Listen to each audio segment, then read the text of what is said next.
Never has. There we go. That's good, okay. All right, it's 6:30, the June 9th Planning and Zoning Commission meeting for the town of Winchester. I'm George Clausen, the chair, Pete Marchand, John Cooney is not here yet, Willie Platt is here, Adam is absent excused, Charlene Lavoie is here. We didn't hear anything from Rista or Scott, so we'll see what happens here with that.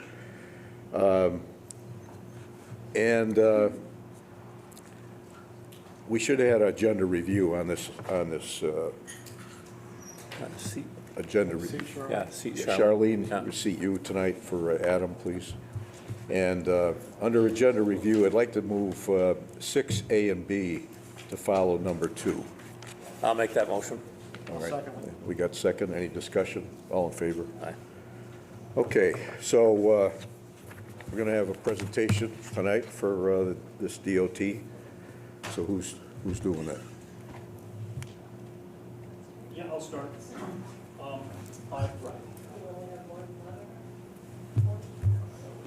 Right.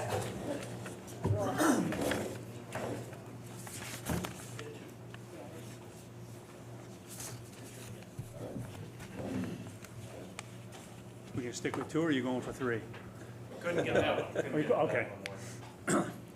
All right, press on, please. Okay, all set? Okay, for the record, Jim Rollins, Director of Public Works. I'm here tonight to request 2 824 referrals from the Planning and Zoning Commission. One for the White Street Bridge and one for the Grantville Road Bridge. We're also using this opportunity to fulfill our public information meeting obligations, which are part of, the funding source and all the regulations and rules required to push this through the federal local bridge program. This meeting is in person and it's virtual as well. And Stephanie from CHA is here to manage that part of it, as well as kind of conduct the overall meeting. How we got here is Connecticut DOT inspects all of our bridges that are 20 feet or larger in span on a regular basis. And during their inspection, they learned that both the White Street Bridge and the Grantville Road Bridge have kind of reached the end of their useful life. It's beyond the point of doing any more maintenance to it.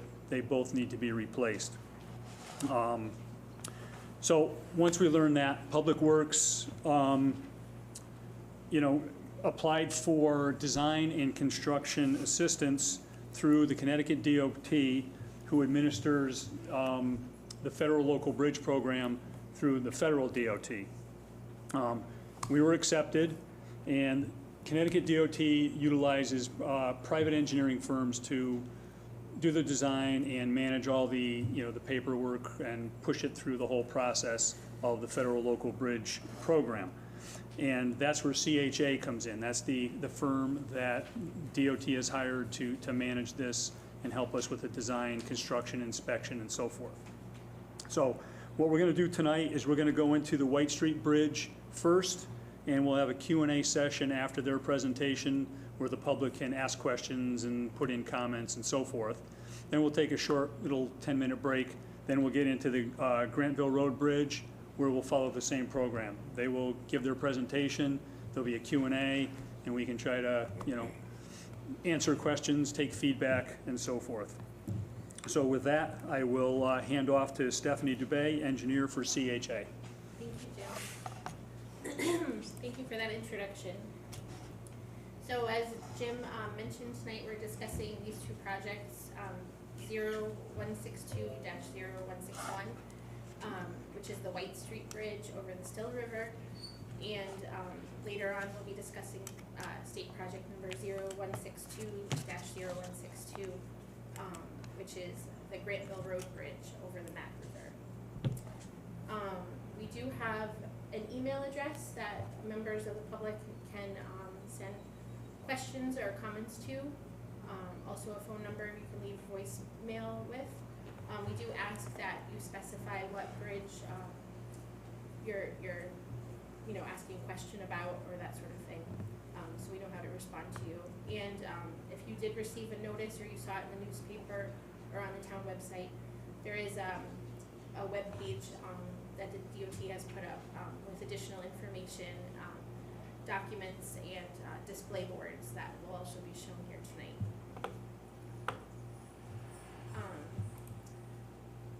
Anand, is this where you'd like to introduce some of these slides? Okay. My name is Anand Seshadri. I'm the project manager at Club Father and Associates. Typically, these next slides will be addressed by Mark Burns, who is the program manager for Connecticut DOT. But he probably is running a little late, so I'm just sort of covering for him. So both these bridge projects are part of the DMS program, or the Design Managed by State program.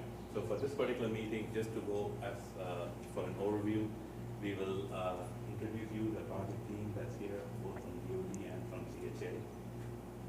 We'll go through the formal presentation of the first project, the Wright Street Bridge, which is 162-161.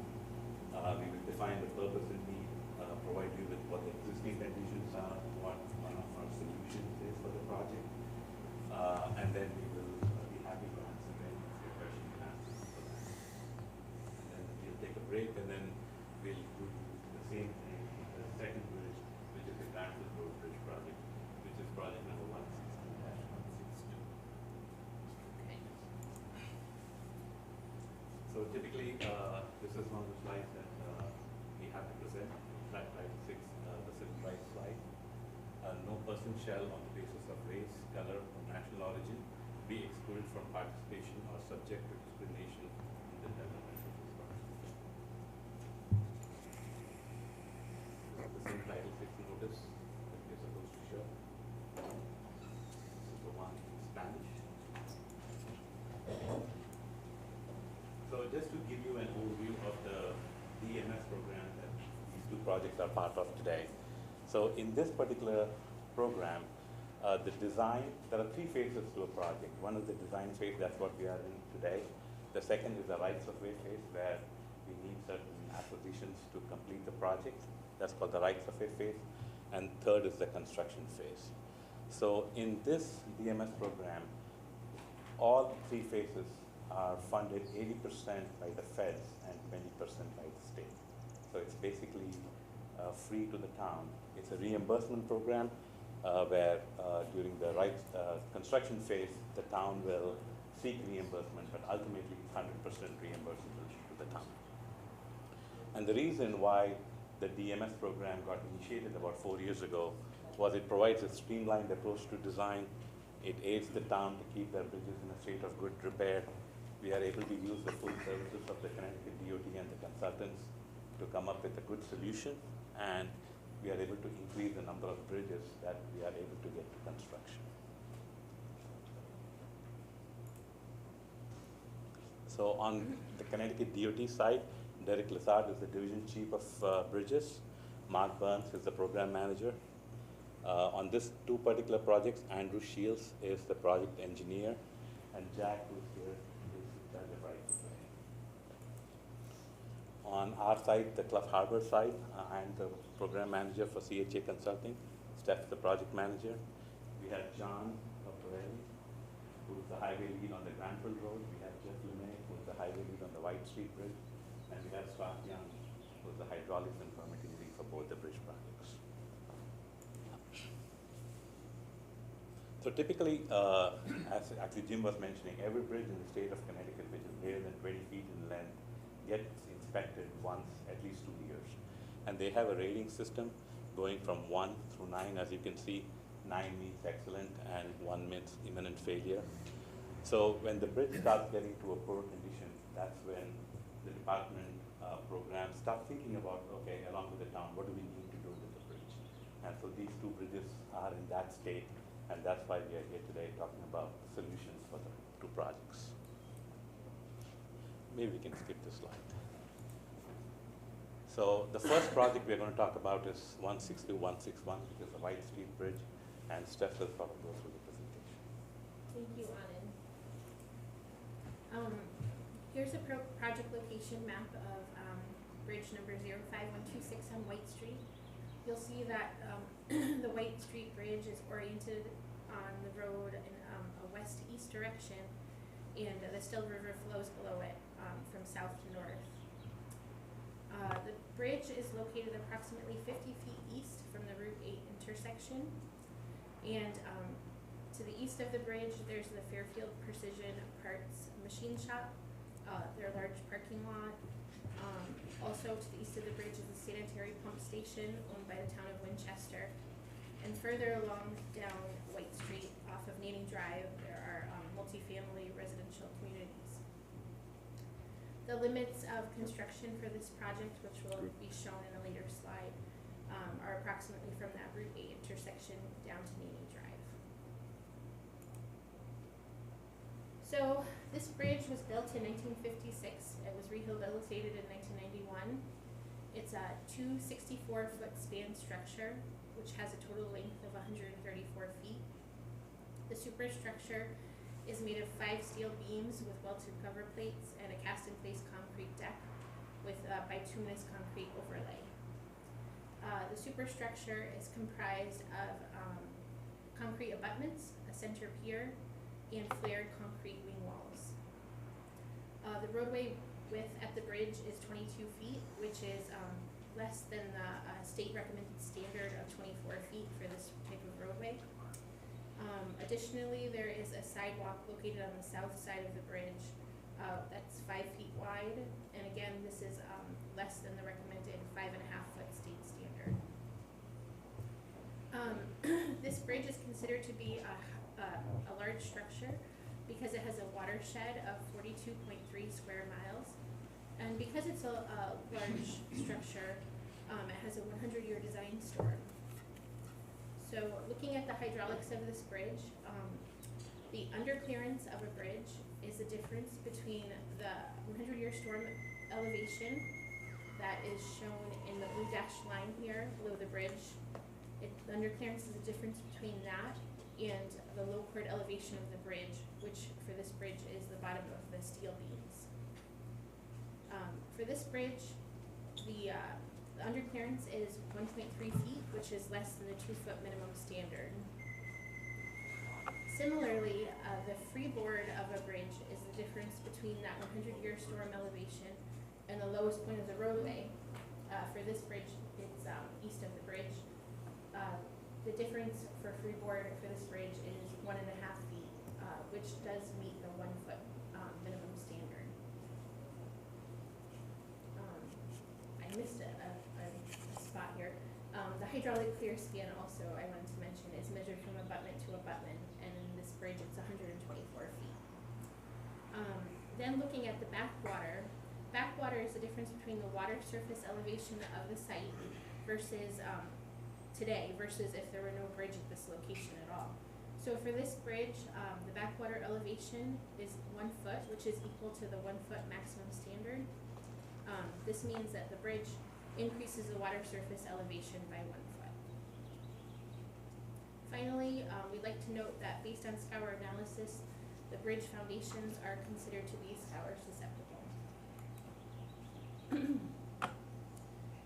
The most recent inspection report was completed in May of 2024. This table summarizes the existing bridge condition ratings. You'll see here highlighted in orange, the deck is rated to be in poor condition, while the superstructure, the substructure, and the channel and channel protection are all rated to be in satisfactory condition. Also highlighted in orange are the bridge rail condition, the bridge rail and the guide rail, approach rail. These are highlighted because they do not meet current safety standards. So to summarize, the overall structural evaluation of this bridge is 6, which means that it's equal to the present minimum criteria. The Connecticut DOT load rating was completed in August of 2020. This bridge has an inventory HL93 rating of 0.32, which is less than 1, making it substandard. Additionally, this bridge has AASHTO and Connecticut legal load ratings less than 1, which typically means it requires weight restrictions. Currently, there are no weight restrictions posted on this bridge, but in 2022, the town did install barriers and alternating one-way traffic due to concerns of the deck and the pier below the bridge. In April of 2025, the Connecticut DOT informed the town that steel repairs were necessary to avoid the risk of full bridge closure, and currently the town is programming those steel repairs. The next few slides are some photos of the site. So this top left photo shows the north upstream elevation of the bridge. This top right photo shows the south downstream elevation.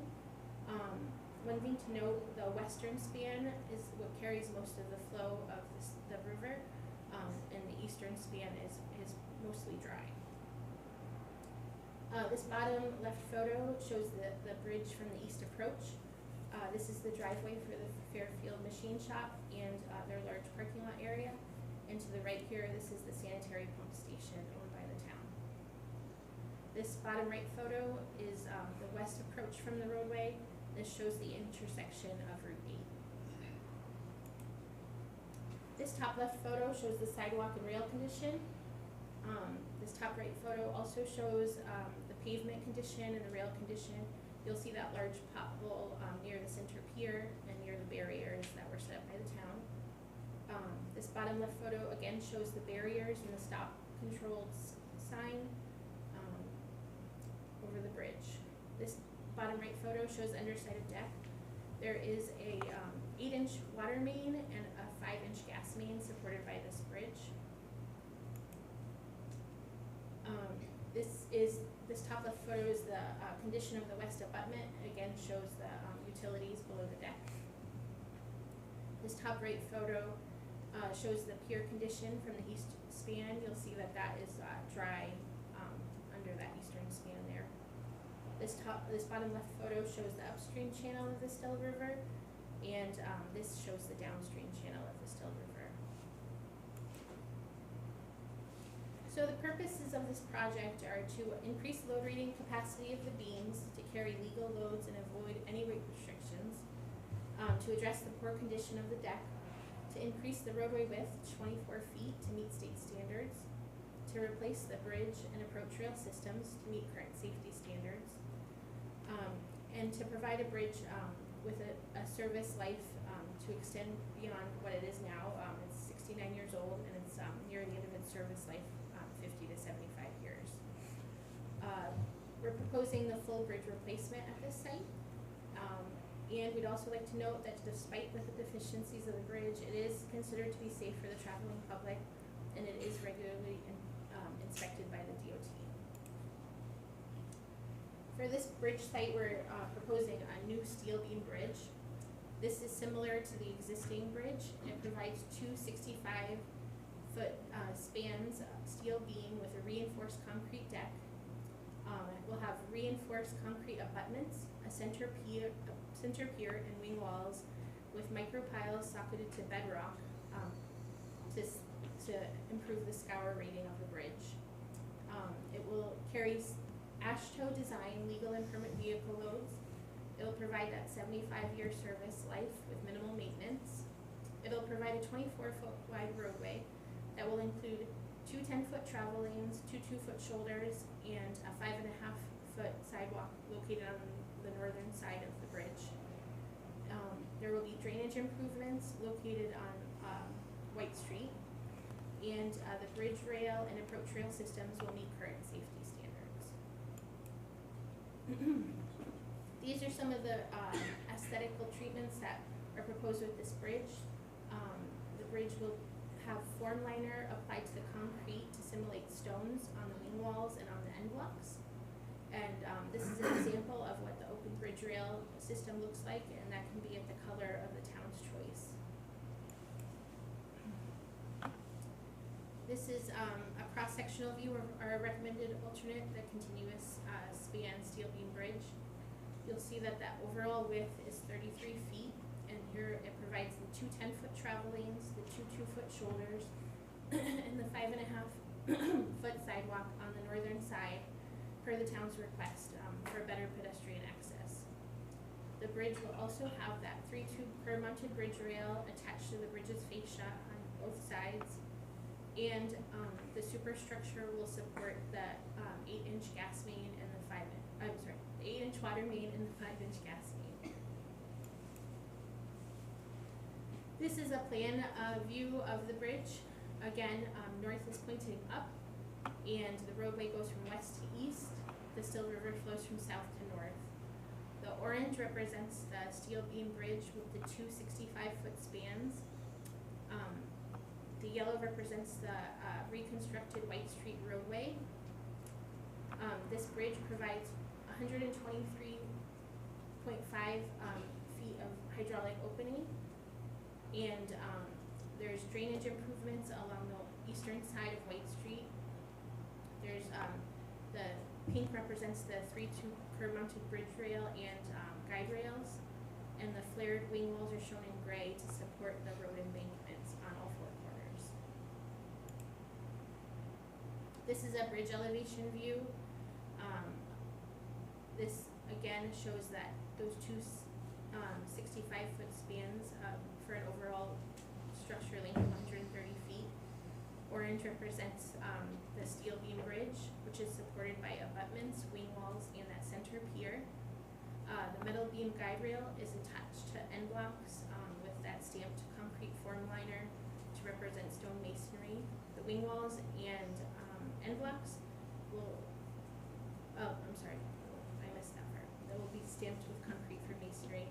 The wing walls and concrete abutments will be set on micropiles socketed to bedrock to eliminate scour concerns. And the proposed hydraulic conditions will match existing for this site. So the bridge will provide 1.3 feet of underclearance, 1.5 feet of freeboard, and 1 foot backwater elevation change to meet that 1 foot maximum standard. This is the proposed roadway plan. So again, north is pointing up. At this site, the roadway on the bridge will be widened from 22 feet to 24 feet. The sidewalk will be moved from the south side to the north side for pedestrian access. The existing horizontal alignment will be maintained with some minor improvements to the vertical alignment. Here again are those drainage improvements on the eastern side, and also on the eastern side, the roadway will be narrowed some to help traffic.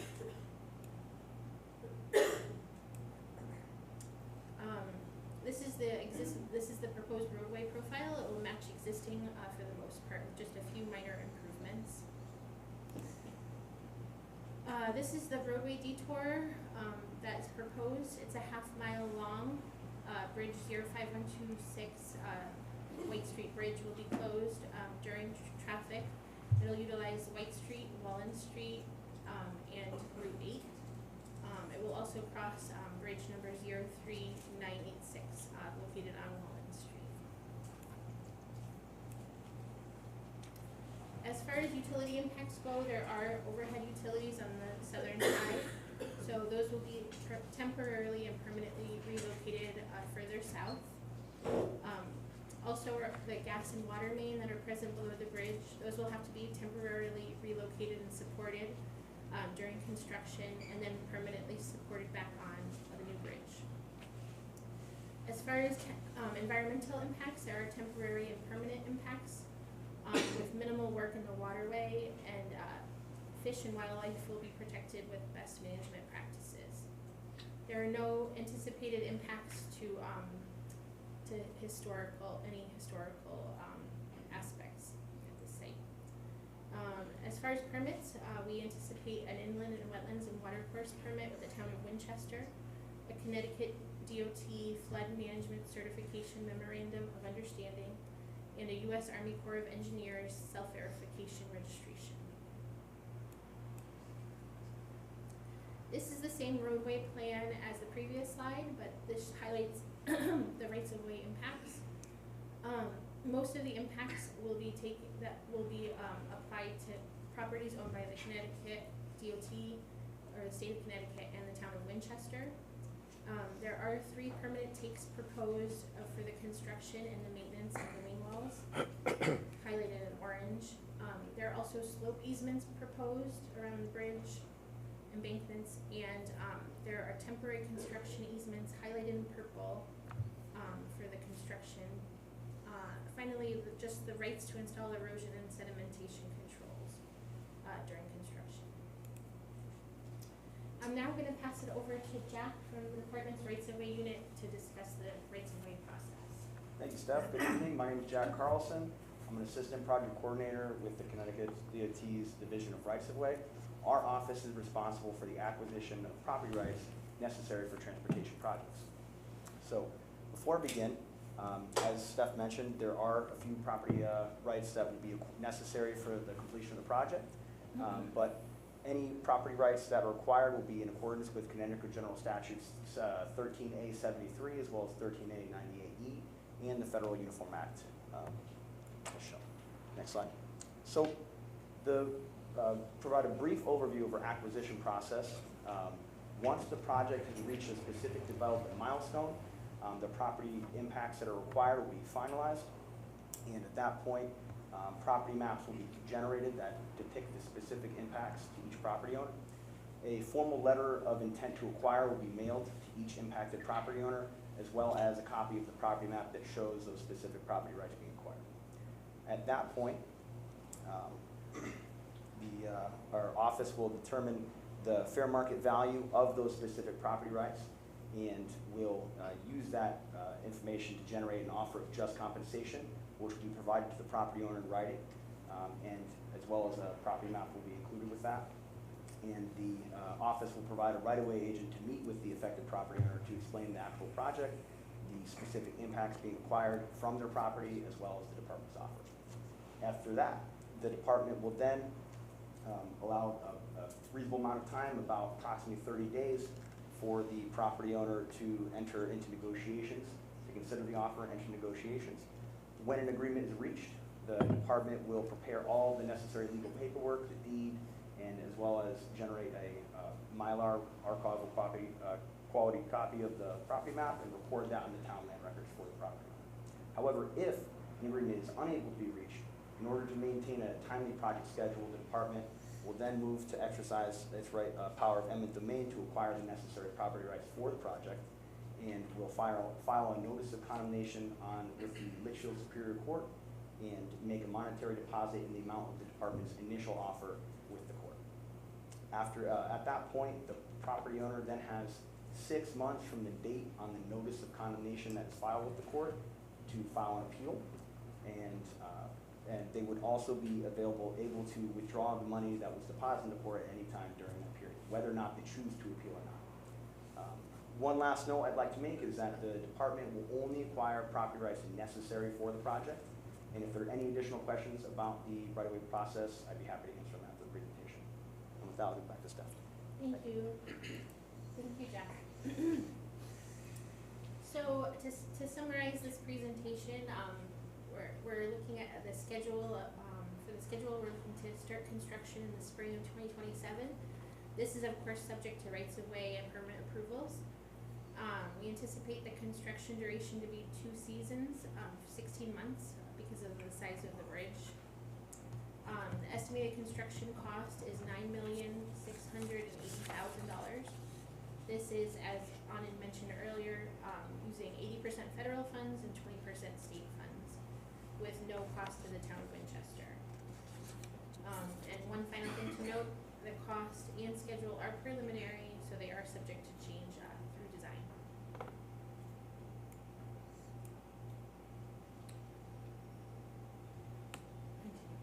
So, again, if anyone has any questions or comments on this project, please email the address dot-flbp@ct.gov or call that phone number, 860-594-2020, and leave a voicemail.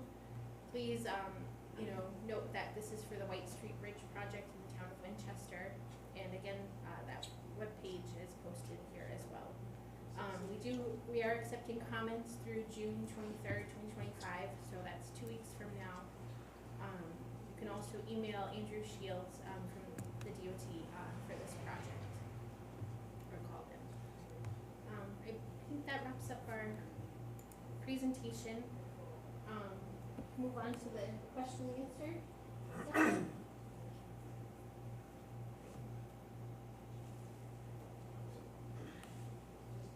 Are there any questions from the public or the Planning and Zoning Commission? I would just have one. Does it make sense to prep that bridge for a sewer line and for future expansion? So there's already a sewer line, but it goes under the river and out to a manhole over, over on Route 8. Oh, So okay. sewer does go there.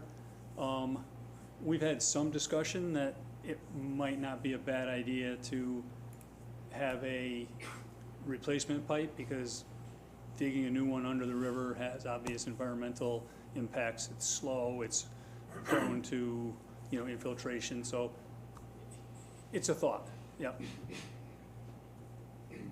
Seems like if it's under the river, it might be a big thought. It's ductile iron, it's tough, but it's always nice to have a plan B Yeah. sitting there that you can connect to in case of an emergency or the other one has an issue.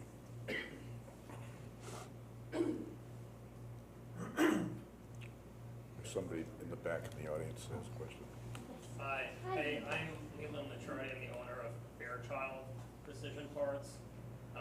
So I think we met a couple months ago, and you guys described the project to me. And I think at that time, we talked a lot about the impact to my business and the impact to the apartments. And in that discussion, we talked about alternate designs of maybe moving the bridge more south than where it is. Is that still up for debate, or have you all settled on the design? So, one of the alternatives was the detour, and for now, we are still following that plan. I think when we mentioned to you, related to the detour, there were two concerns. One was the bridge itself. Right now, there's no issue, there's no concern with that bridge, but we are waiting for a load rating request. And if and when if and should there be a problem, we'll have that steel repairs. The second was your turning movement from White Street onto Warren Street. I Yes. think Jeff from our office did some turning movement analysis, and Jeff, you want to add something? I'm not exactly sure what size trucks you have, but we use the pretty large truck, WB62, which is like a 50-foot box truck. Yeah, these are like 18-wheelers, Yeah, maybe, that come by our facility like every day almost. yep, so that's the standard we use for, that kind of truck movement. There will be some impacts if we had to widen that corner a little bit to get a WB62, to navigate from White Street onto Walnut Street. I'm thinking on the order of 5 to 6 feet, we'd have to move that corner back. And that would probably disrupt 7 or 8 parking spaces temporarily during construction. I know there was talk about that container that's out there, so the impacts don't even get close to that container. That gives you kind of an idea of how much we have to improve that corner. Okay, and then White Street, the street itself, did that get looked at? Because that's a narrow street for Yeah, traffic that's it- gonna get. It's about 18 and a half to 21 feet wide. We didn't look at doing any improvements to the roadway itself, but again, we can, look at tree trimming and try to widen that out a little bit for the trucks. Because you're gonna have construction crew all alongside that road, right? The construction crew, I think, is gonna be isolated more to down by the bridge. So they won't be staging anything along the roadway. Okay. Does that mean that there's gonna be construction crew on my property? Not if they don't have a temporary construction easement. Okay. So we do have one temporary construction easement for them to get down underneath the bridge. And it's probably maybe a 10-foot easement on your property. Most of it is on the state property. Okay. Yeah. So this is the finalized design, you aren't making any changes? No, it's not finalized. We did the preliminary design, now it's gotta go through final design. So there will be some tweaks, but, you know, we're not looking at making any major changes at this point. And I think your second question was related to potentially realigning White Street with the other road across. And I think Jeff. Yeah, we did look at that. The floodplain gets really wide as you go south. It's got to be far enough south to be beyond the pump station. And then if we were to realign that road, we want to realign it with Manny Drive. We don't want to offset it. We want to tee up.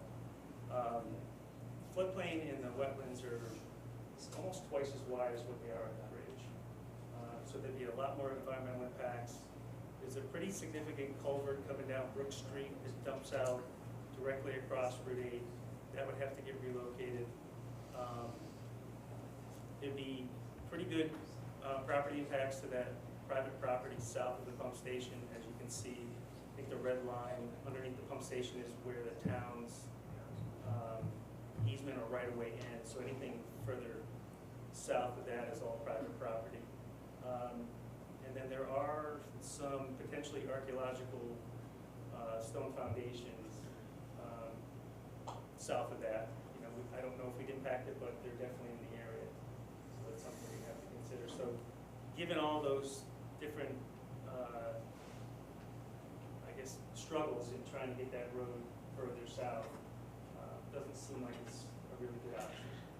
Also, there'll be potential impacts to Route 8 that we may need to work on. There's also culvert, right, you were mentioning that carrying drainage structure. Yeah, that on big Route 8. box culvert would have to get relocated, yeah. Becomes a huge roadway project. Yeah, I mean, it's $10 million, so it's already pretty big. Yeah, so- Yeah, I mean, you're talking about fixing the roadways for the future, so that's part of, you know, considering that. That's all I'm asking. Yeah, no, it's a good question. I mean, and, you know, we may even have to go to a three-span bridge because the floodplain and the wetlands are that much wider, which would introduce another pier. So, given all that, based on kind of a, you know, conceptual cursory review, it seemed like that was a good way to go. Anybody else have any more questions of the presenters?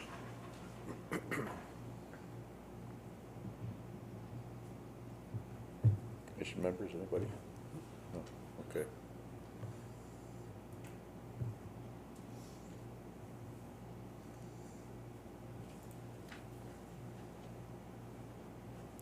Want to go with the next bridge? We continue? Take a 5-minute break or- Do you want to take a break or do you keep going? That went quick enough. I think we could You just want to jump keep right going? into it. I'm okay with going. Is everyone okay to keep going? Sure. Is anyone not okay?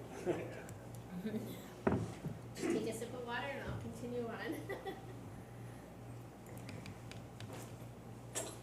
Okay, so the next bridge we're discussing tonight is bridge number 0162-0162. That's the state project number. It's the replacement of the Grantville Road Bridge over the Mad River in the town of Winchester. Here in the project location map, the center is bridge number 05132. It's located on Grantville Road, which is north to south in the vicinity of the bridge, and the Mad River flows below it from west to east. The bridge is located approximately 500 feet south of the Danbury Quarter Road. And there are two properties north of the bridge that we do not anticipate impacting with their driveways or anything with construction. This bridge was built in 1956. It's a single span bridge, 29 feet, 10 inches long. The superstructure is pre-stressed concrete deck units, and it's supported by concrete abutments and footings founded on soil.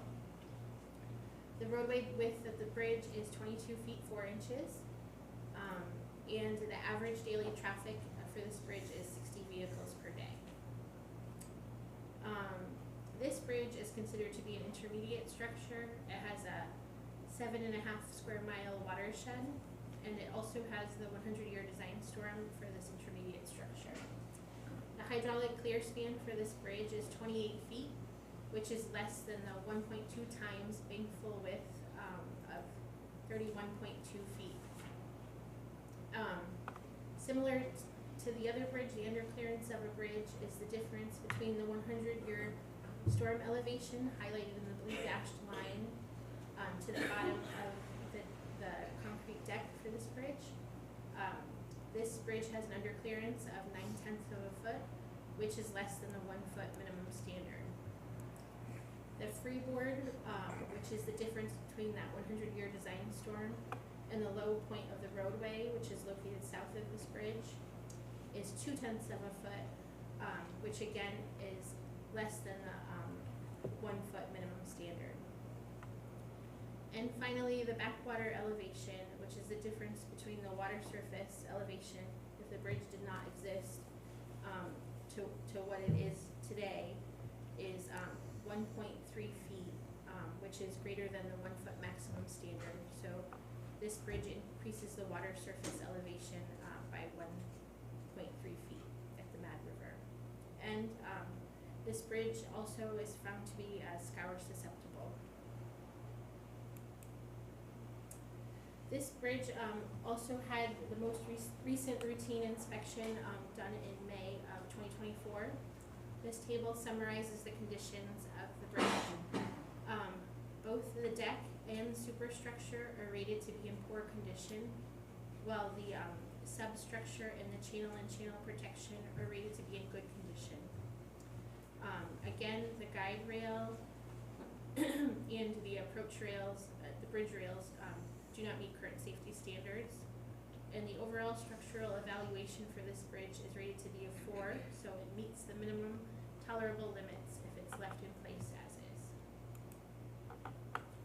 Looking at the load rating data, the Connecticut DOT load rating was completed in May of 2022 for this site. This bridge has an HL 93 rating of 1.2, which is greater than the maximum standard, I should say. And this bridge provides AASHTO and Connecticut legal load ratings of greater than 1. So there are no weight restrictions on this bridge. Here are some site photos. So this top left photo shows the east downstream elevation. This top right photo shows the west upstream elevation.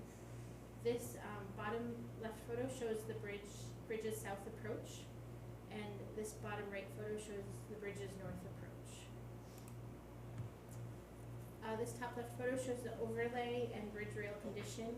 This top right photo shows the south abutment and the west fascia condition. You'll see some deterioration on the fascia here. This bottom left photo shows the south roadway approach and the overhead utilities. I've highlighted these in yellow because they were kind of camouflaged. This bottom right photo shows the north roadway approach and the intersection of Danbury Porter Road. This top left photo shows some of the fascia deck condition and deterioration at the rail post. This bottom left, top right photo shows the underside of the pre-stressed concrete deck unit and the deterioration here. This bottom photo shows the upstream channel of Mad River, and then this one shows the downstream channel of the Mad River. Looking at this project's purposes and needs, we are looking to address the poor condition of the deck and the superstructure, to provide a new bridge, as this one is near the end of its service life, to increase the roadway width to 24 feet to meet the minimum standards preferred by the state, to replace the bridge and approach rail systems to meet the current safety standards, to eliminate the bridge's scour susceptible rating, to improve the hydraulic performance of the bridge by providing a 31.2 foot hydraulic clear span, improving underclearance, freeboard, and the backwater elevation. The proposed rehabilitation for this bridge is also the full bridge replacement. And again, despite the deficiencies of the bridge, it is still considered to be safe for the traveling public, and it's regularly inspected by the DOT. For this site, we're proposing a new pre-stressed concrete deck unit bridge.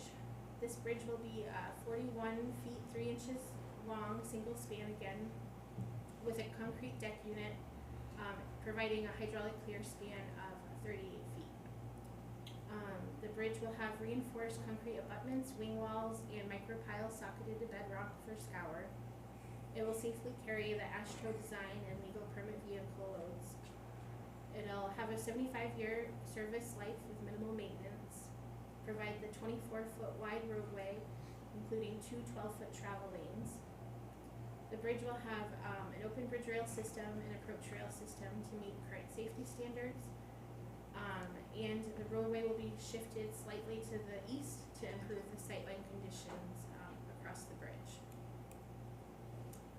Looking at the improved aesthetics again, the form liner applied to concrete simulating stone. These are examples of wing walls and end blocks with that stone treatment.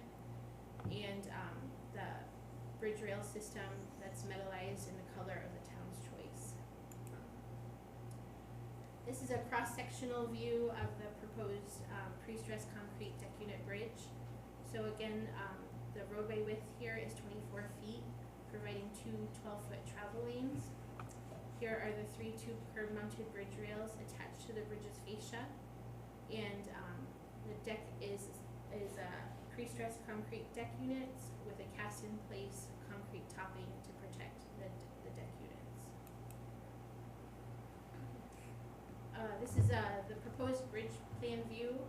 Again, north is pointing to the right and up. The Mad River flows below the bridge from west to east. The proposed superstructure provides the two 12-foot travel lanes in orange, provides a hydraulic clear span of 38 feet with an overall span length of 41 feet 3 inches. The yellow represents the reconstructed portion of Grantville Road. The gray, again, are the wing walls set on all four corners of the bridge. And the pink, which you can barely see, are the approach rail systems. This is the proposed bridge elevation view. So again, here is the pre-stressed concrete deck unit shown in orange. This has a span length of 41 feet 3 inches.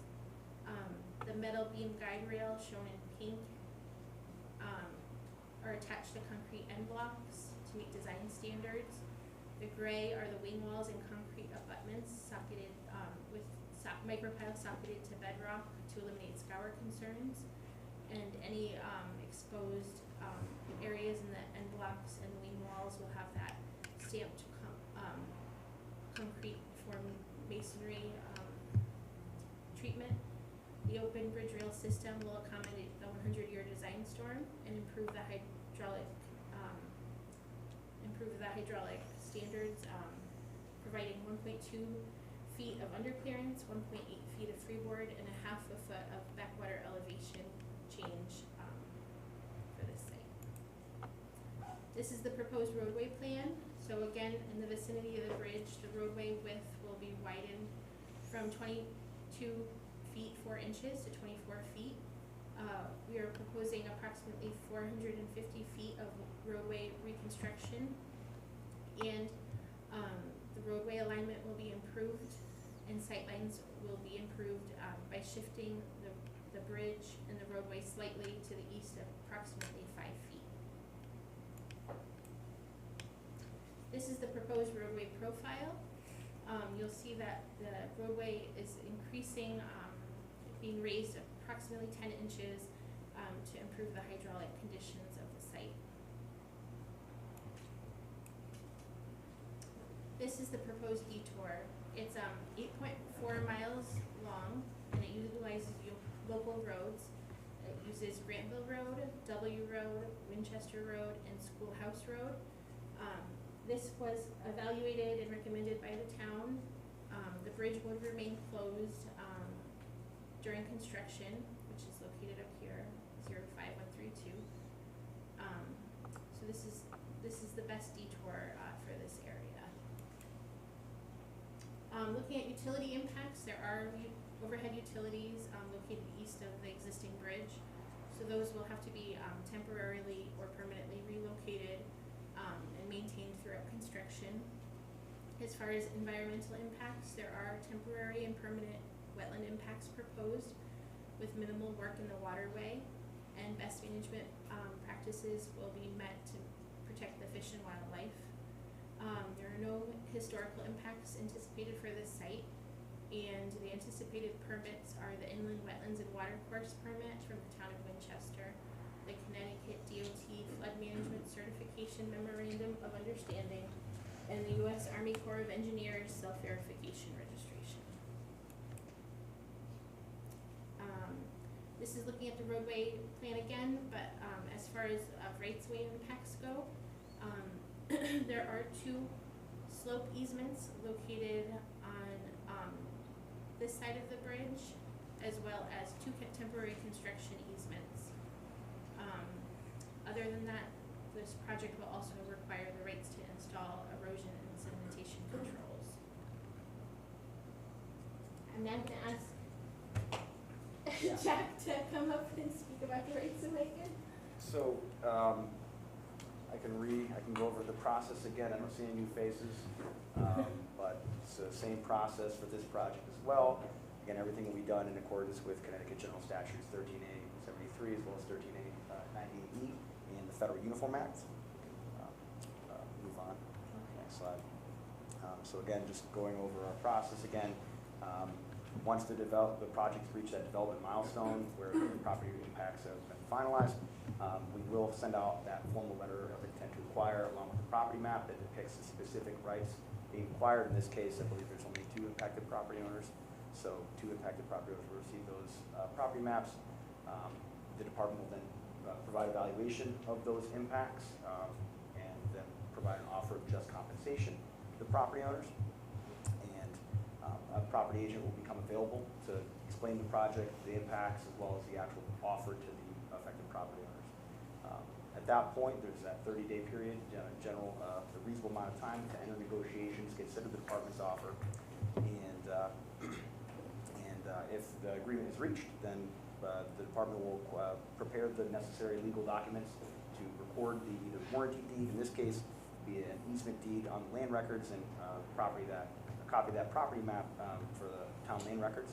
And then if negotiations were to reach impasse, then the department would exercise the power of eminent domain to acquire the necessary property rights and make that initial offers deposit into the court, the Superior Court, which in this case would be Litchfield Superior Court. And then the property owner then would have 6 months to appeal that decision, but during that period can withdraw that money from the court anytime, and whether they decide to appeal or not. And again, to reiterate, the department will only acquire property rights needed for the project itself. And again, if there's any questions about the railway process, I'm happy to answer them at the conclusion of the presentation. Thank you. Thank you, Jack. So to wrap up this presentation, the schedule for this project is also to begin in the spring of 2027, of course, subject to rights of way and permit approvals. This project has a 1-season construction duration, so 8 months. The construction cost is $3,900,000, and this is again using 80% federal funds and 20% state funds with no cost to the town of Winchester. And again, I'd just like to note that the cost and the schedule are preliminary and are subject to change. So similar to the other project, we have the email dot-flbp@cc.gov that questions can be sent to, or by phone 860-594-2020, leave a voicemail. Please note that this is for the Grantville Road project in the town of Winchester, and those will be open through June 23rd, 2025, for our response to answer any questions on the project. I think that wraps it up for me. Thank you. Questions from the commission? Questions from the audience?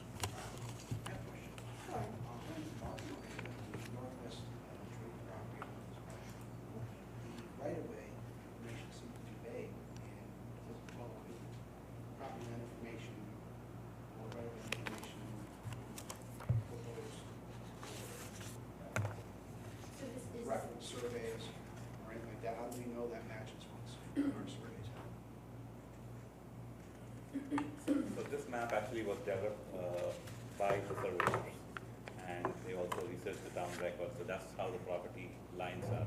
The ones that you see in the red, that's the town right-of-way, and what you see in purple, that box, that's a temporary construction easement. So this is just preliminary? So the plans are preliminary, but what we are proposing is a temporary construction easement. That's something that we need from the owner so that we can construct the bridge, and once the bridge is constructed, it comes back to you.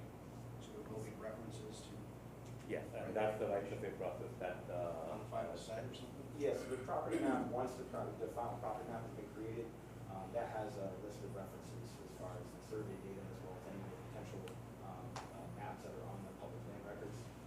So it's a Class B survey, the baseline is an A2 survey, but the rest of the, everything's based off of this, all the right-of-way paths.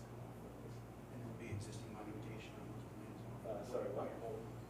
Because I don't see any existing monumentation or any property monumentation. You don't see any existing, sorry, could you There would speak be up? existing Monumentation, Excuse me, when they did the survey, they would have had picked up like some iron pins or CHD monuments, something like that, a survey monument. We have the baseline data, I'm guessing. It's required that information is picked up in the introductory survey of the project. So all that stuff is picked up, and it's also compared with the town land records to make sure that what's there and what we present is true and accurate. So if this doesn't, well, how does a landowner realize that this matches their right of way without some proper information? When we go through the acquisition process, you'll have a property map with all your information staked out. It'll be more Individual formal. property owners will be addressed? Yeah. Yes, the Absolutely. property map will just depict that area where the impacts are. Your specific parcel. Instead of the big overall construction of Fulham. It's not my concern. I have another question. Regarding drainage, there doesn't appear to be any measures for the increased runoff. There's definitely no drainage proposed here. Would there be any measures added to mitigate those concerns? Not this time, pretty much it's open drainage in the existing condition, and we're proposing the same thing in the final. It appears the raising the road and widening the road is possibly affecting wetlands that weren't previously affected. Sorry, I can't. It appears there may be wetlands that are affected that weren't previously affected. And how are we going to address the existing problems that Redville Road has with the existing gutter drainage? So you're saying out there today it's washing away, or Oh, yeah. I guess that's good stuff to know as we progress in the final It's design, definitely- something that we can take care of. It's to make definitely sure. an ongoing concern for the west side of Granville. Okay. The gutter that's just, is so No narrow. slopes. We all know what happens in a narrow channel. So that's been an ongoing issue that's been deteriorating the road for some time. Okay. I don't see any change for that. So it's got enough genuine concern base. Something we'll look at final design as we move forward. So you will be taking that into account in the final? Absolutely correct. Yeah. Yep. You weren't aware of it, but now you are, and? Yeah. Okay.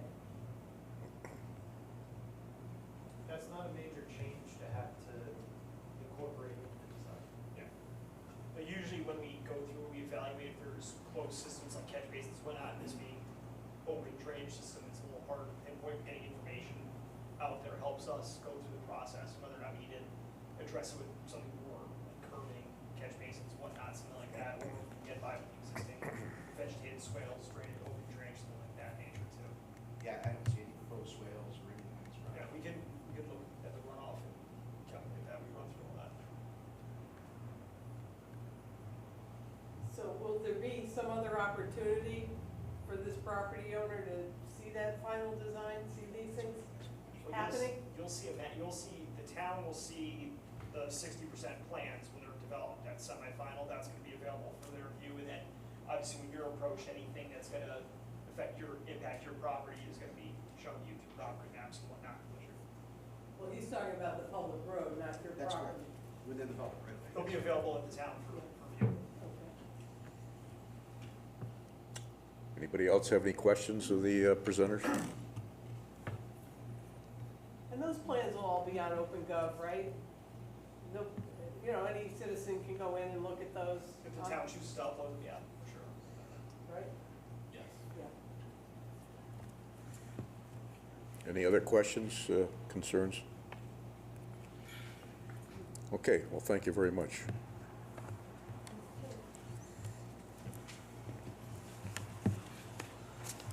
All right, just, Rista is here. John Cooney came in, but he wasn't feeling well, so he's absent excused. The Scott Eisenwater we haven't heard from. So,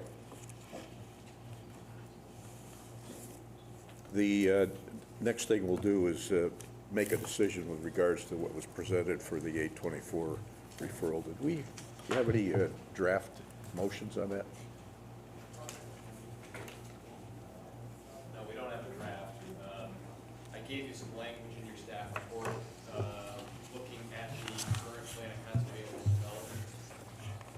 So what you would want to do is review some of the language that I gave you there, and what you need to do is make a determination that the 820, or that the bridge projects are consistent with the goals of the plan. POCD. Thank you.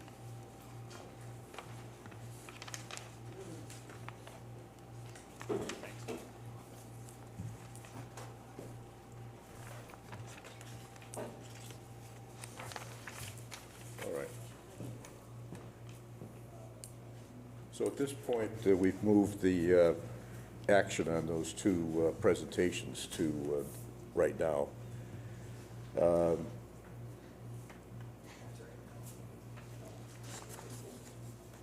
So I'll make a motion on state project number 0162-0161, the replacement of bridge number 05126, White Street over Still River, that we make a positive recommendation to the Board of Selectmen in the 824 referral.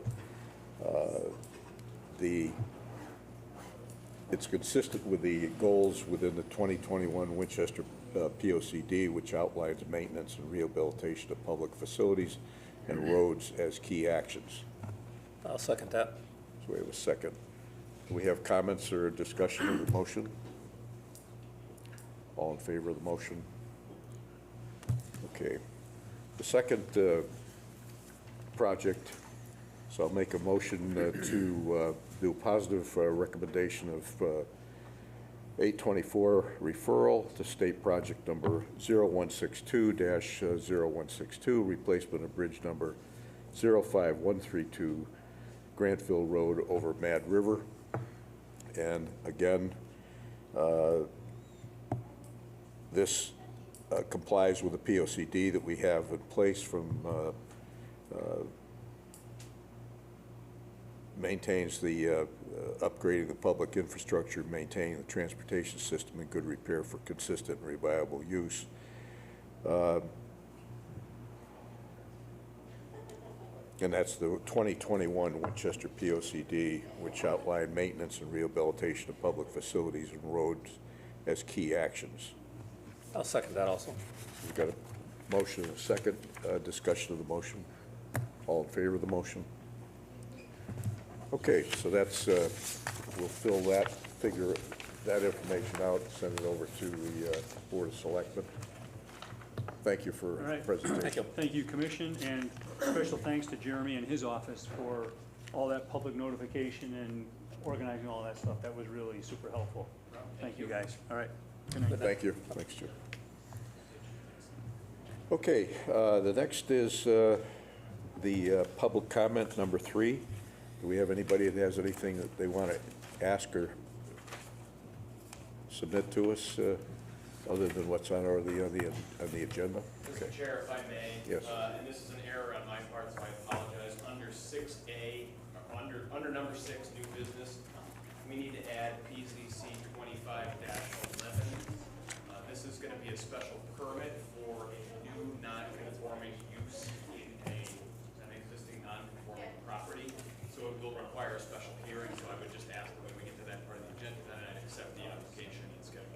All right, when we get there, I did copy all that down, so we'll add that, as 6C.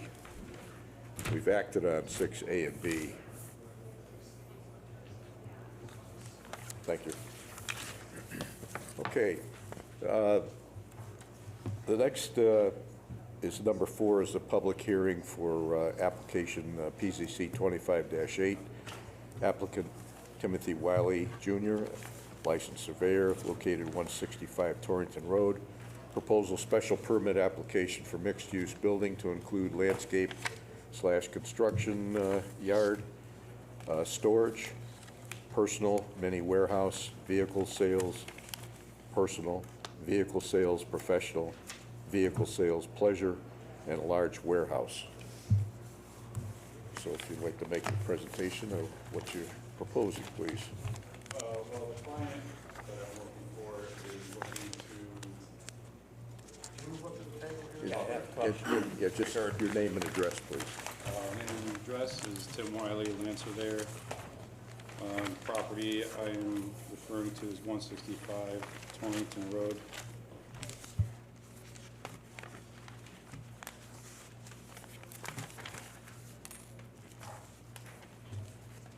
Okay, just, so this is the plan that you've submitted this, okay. Yeah, my client's looking to change, add some use to his existing property. It's in Town Gateway, so he wants to add it to mixed-use building, landscape construction, yard storage, personal and mini warehouse, vehicle sales and service, both personal, pleasure, and professional, and then warehouse large.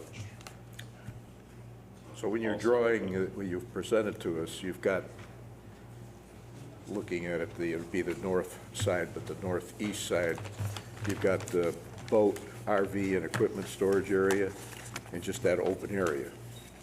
Yeah, there's Okay. no real No definition of that. definition of that. What's the store, what's the surface gonna be?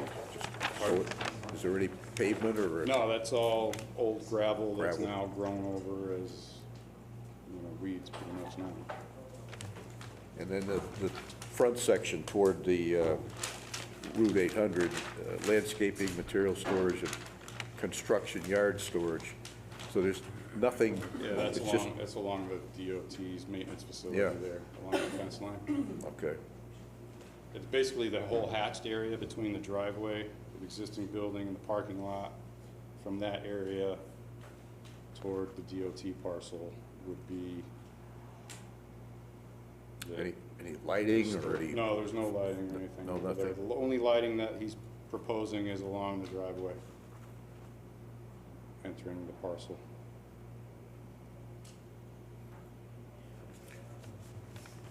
Okay, so, go ahead, I'm sorry. Is he,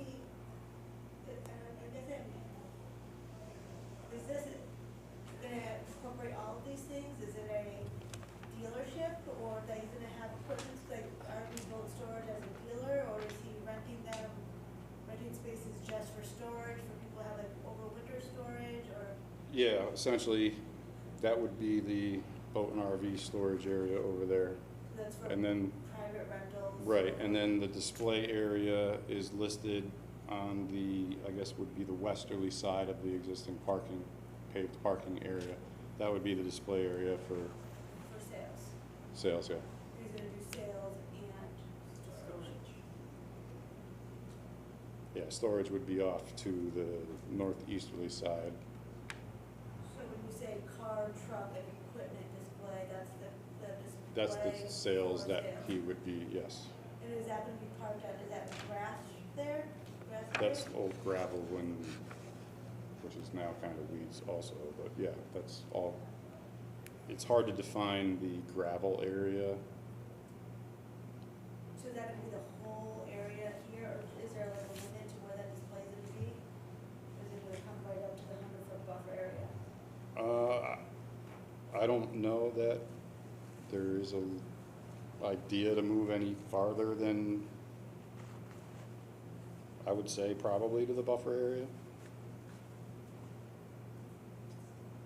So that whole area will be filled with vehicles and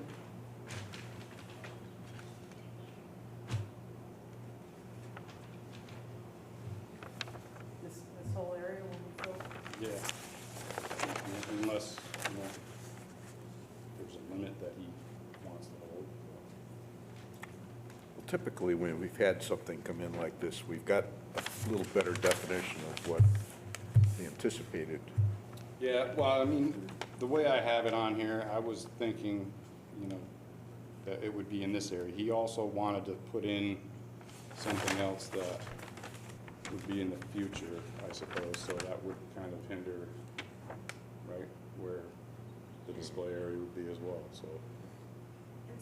I would say at this point, it's probably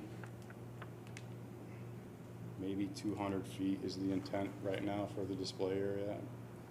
And so I see on here too, it also says landscape material storage and construction yard. So is it display area just for vehicles, or is it gonna be display area for any kind of landscaping equipment that might be for sale? Out front, the display area, I don't know the answer to that. I think, you know, the display area is really just for car, truck, and equipment area. You know, construction equipment, I know that, but Well, you've I got don't know about vehicles. landscape, I don't know about landscaping. Two parcels here. This is all parcel B1. Right, parcel B2 is not affected by anything except for the lighting. And you've got, it looks like vehicles out there to that one line, where you've got proposed Along the lights. pavement, yeah.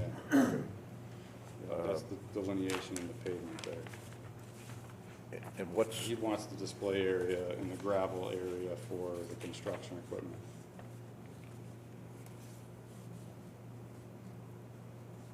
okay, you've got proposed lights. Mhm. What's the definition, what are the lights that you're talking about?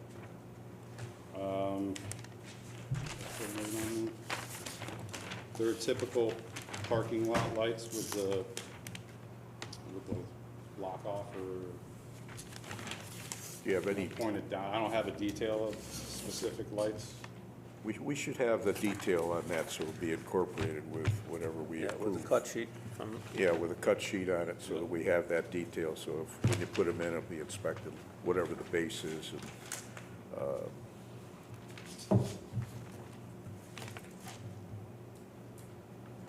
so you've got proposed lights on here. Yeah, I would say they wouldn't be anything as much as the DMV has next door. Well, I would say, in order to get, I recommend we continue this, so that we can just get that information from you, so we can incorporate it. So you've got, your driveway is gravel. You got a paved driveway that's coming through from, okay, I see where it's coming. runs across the DMV Yeah. property. Yeah. And then it's all gravel, It's pretty much all gravel, yeah. Okay. Until you get up to the building. He did pave around the parking versus building. existing parking. Yeah, which shows, it doesn't show on the building detail, but it shows around existing parking area is paved and labeled. Okay. And that is striped parking right now, delineated. Okay. And so, regarding impervious coverage, are you including on the gravel area as impervious?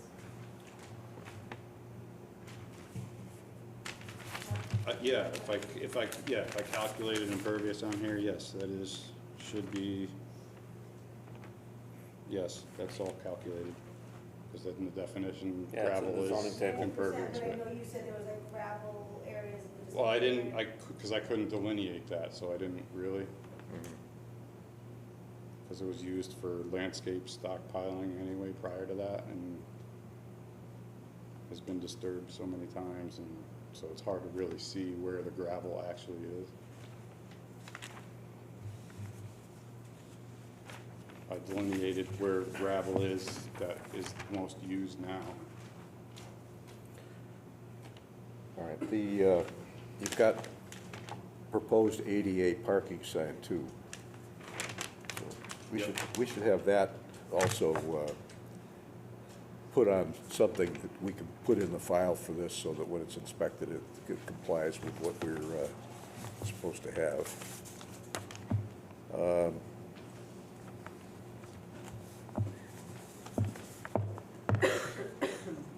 you've got a dumpster pad in the back, but you're talking about not enclosing that because of where it's below Route 8, and it slopes down to the property? Is that?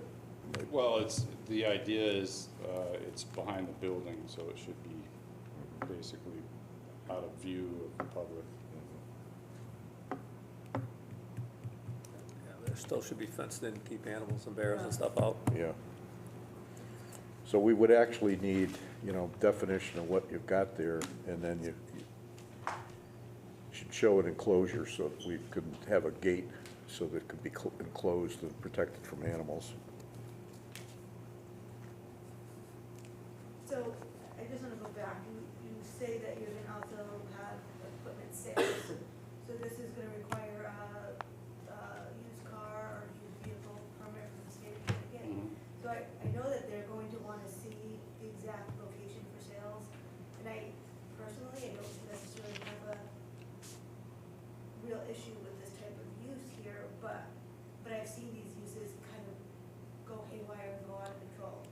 So if we're going to continue the public hearing, I would like to see a revised map with where the storage is going to be in the front, the display areas, what part of the property is be for used car sales versus storage of private vehicles, and then kind of the landscape material storage, what is that gonna look like? Is it gonna be a covered building? Is there gonna be paths? Is it just gonna be piles of dirt, or stone or whatever it is? I'd just like some more detail on what this site will look like and where these uses will be. I think also, you're gonna have all these used vehicles for sale, but where are the customers supposed to park and employee parking? If that's just around the building, maybe a little bit more detail on what was intended for that, is what I would like to see. Well, in addition, if there's going to be a license gained from the DMV, or they have specific requirements, minimum requirements, what they have to have in the building. Yeah. And this plan, I would presume, would then be used by that, in that application. So if you could get a copy of what they have a packet that you could get. Yep. And it will show the minimum requirements. And if you can show that definition in the building so that, if you've got access to be able to maintain anything, maintenance and so forth that comes in, it should be defined on that, because that's what would come through our approval and then would go to DMV for their approval.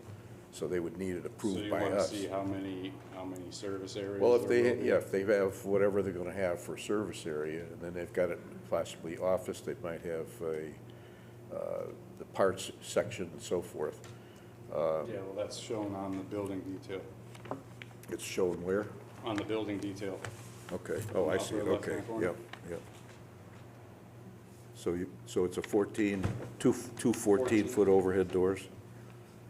Okay, all 14 right. foot wide, yep. And then, Yep. they have a 14 by 18-foot office. They have Okay. an area for part storage, and then the waste oil storage. So you might just, we can scale this because you got it written as a scale, but you might write the dimensions on that so that when it comes in, this is what would be, approved by us, and you'd be. The dimensions on the service area. Yes, please. I've done a lot of these through the years, and they get pretty particular with regards to what's being presented and how it has to match what we approve, and then it goes to them. I see the well it shows here next to the building. Is there an existing septic system on site? Any idea where it is there? The septic system is out in the front northwest corner of the building. Under your parking lot or? Next to the building, there's 2 manholes. Okay, I see the 2 manholes. The fields are there under the parking lot, or any idea where they are located? I don't know where the fields are, I didn't Okay, look no, I up just, area health, so. yeah, we may want to show that on there, just to make sure it's not, fields don't go out under it where you're gonna have your construction yard or material storage or something there.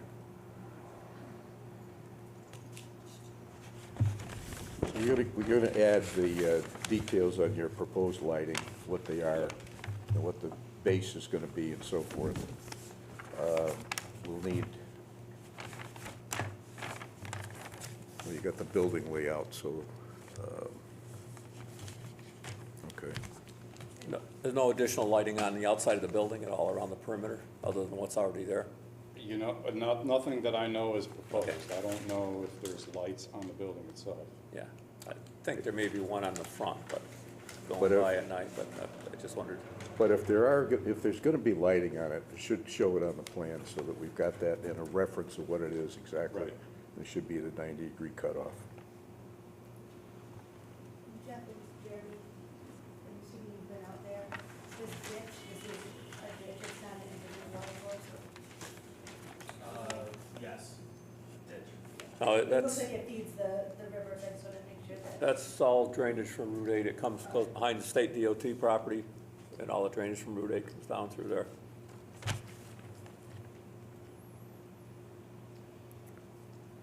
Okay, do you know what we need, what we've asked you for, so that Yep. we can get it? So, Okay.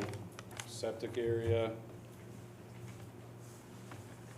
The area lights, for the used car sales, the light detail, the ADA sign detail, Yes. and dumpster enclosure Dumpster details. dumpster Enclosure. enclosure. Probably should have gotten a red pen, I'd probably be able to read it faster. And I think this. And then dimension the service area Yes, more clearly. yes, just so it's clear, because that's what we presented, and that would be the licensed area, so. And I would just say too, when you showed up that display parking area in the front, look at the regulations for required landscaping in a display or parking area. It's not just a sea of gravel or pavement, because it wouldn't be visible from the road, make sure it complies with the landscaping regulations for that. Okay.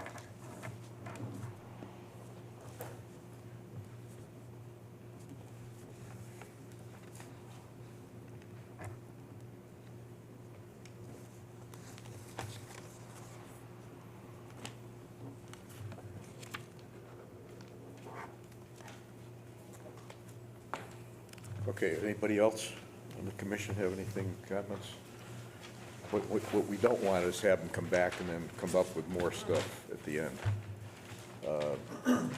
So if that's complete, then if you could bring Yeah, that I can- into I the can bring office it and out, get it here for the next meeting. You included the DMV requirements in that? Pardon? You supposed to, DMV requirements? Well, that's what I suggest, because if you get a packet from them, Yeah. I used to have them all the time, but I don't now. It'll tell you exactly what they're looking for, so if there's any additional information on there that they require, Yep. it's good to get it here and get it done, and then you're, ready to go. Okay? Can you have that stuff ready in 2 weeks, you think, or will it take longer? No, it should be. 2 weeks, okay? No, I just thought, so when we continue this public hearing, we can continue it to our next meeting, which is the 23rd. so. Okay. Anybody else have any comments? All right. So if there's anything you think you're missing, just check with the office there, and they'll give you the copy of what's come out in the meeting tonight. Okay. Okay. All right, so No, that's, thank you. that's good. So we'll continue the public hearing till, I'll make a motion to continue public hearing PZC 25-8, applicant Timothy Wiley, Junior LLC, location 165 Torrington Road, to our June 23rd meeting, 7 PM. Second. got a second? Any discussion? All in favor? Aye. You're an alternate, so you're not seated. Are you seated? No? What do we have? Oh, 1, 2, John, 3, 4. 'cause Yeah, I John's not could- here, I so. could, yeah, I'm sorry. Seat her. You're seated. I thought you did. That's what happens when you get this old. I'm confused. Yeah, there. Okay, that's.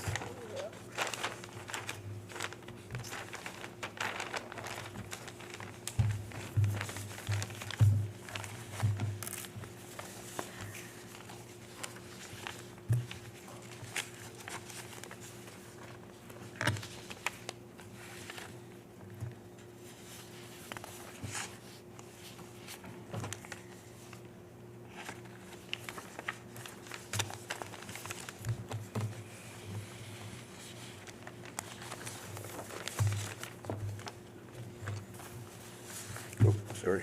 Okay. papers. Yeah, right.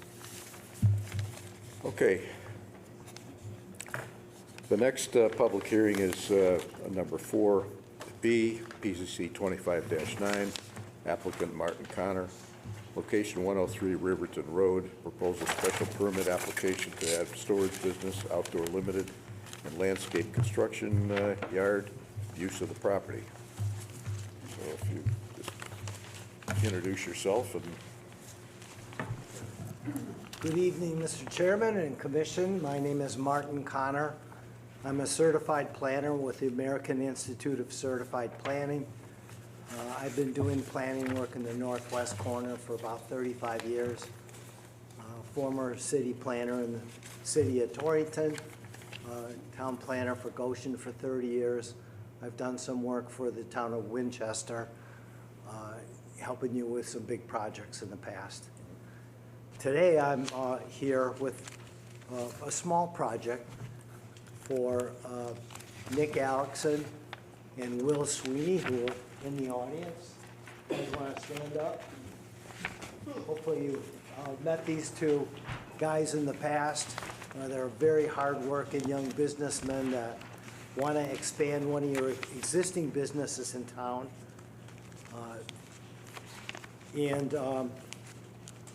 We've provided you with the site plan, which you should have in your packet.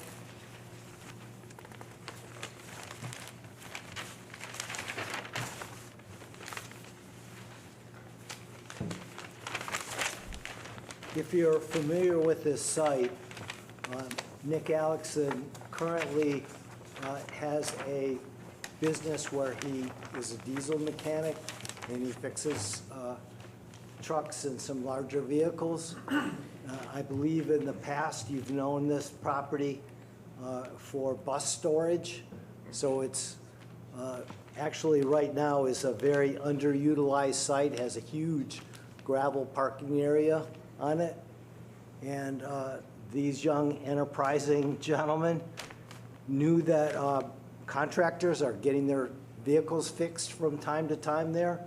Oftentimes they're involved with landscaping, and they came up with the idea to use the underutilized section of that property to put some concrete bins, which they'll form on the site, and we've given you some information on that, along with a photograph you should have in your packet of basically what they should look like. And they'll sell some earthen materials using the existing office, Nick using his existing secretary. We don't need to add to the building other than after meeting with town staff, having to put a handicapped parking space and designate a few parking spaces on the side of the building. Otherwise, we're not changing the lighting. It was suggested by town staff that we add some landscaping, so we've shown that on the plan. Also, that we have a dumpster with a dumpster enclosure, and I believe we've submitted some photographs of what that dumpster what the dumpster enclosure would look like to meet your regulations. Hopefully that's in your packet.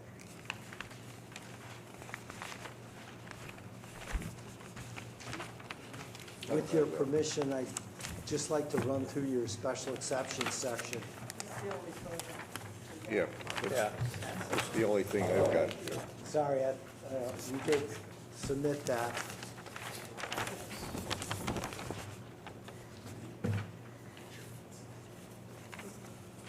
So it is a special permit under Section J of your zoning regulations. And I know when you consider special permits, you look at this section to determine whether or not the property is suitable for the use that we propose. I certainly, as a planner, believe that this is more than suitable for the use that we're proposing. You look at the appropriate improvements. We really are only adding the construction bins, which we'll keep the products, stone, some mulch. It'll keep it in a very orderly fashion rather than piles of materials that you often see at these kind of yards. Suitable transportation conditions, well, certainly where it's located, you're all familiar with Old Route 8 and Riverton Road. It's right by that intersection, so traffic conditions aren't a problem. We do have sewer and water available. There are more than adequate public services in the area. There's not going to be a problem if fire or emergency need to come to the site. They'll be able to get around easily.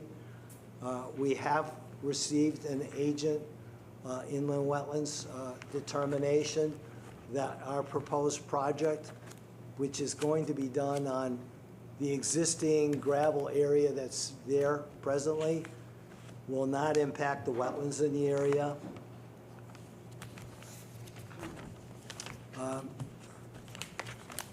In looking at your plan of conservation and development, you've got, actually in both the 2011 and the 2021 section of for this particular area of town, the Route 800 corridor, you're encouraging industrial and commercial uses in this northern portion. So what we're proposing to do is right in line with your future land use summary contained in the plan, as well as this section that talks about continuing to explore opportunities for industrial expansion in this section of town. So I think we're certainly in compliance with the 2021 POCD, and when I look back at the 2011, it was really the same language. So you've continued to identify this area of town for this particular use.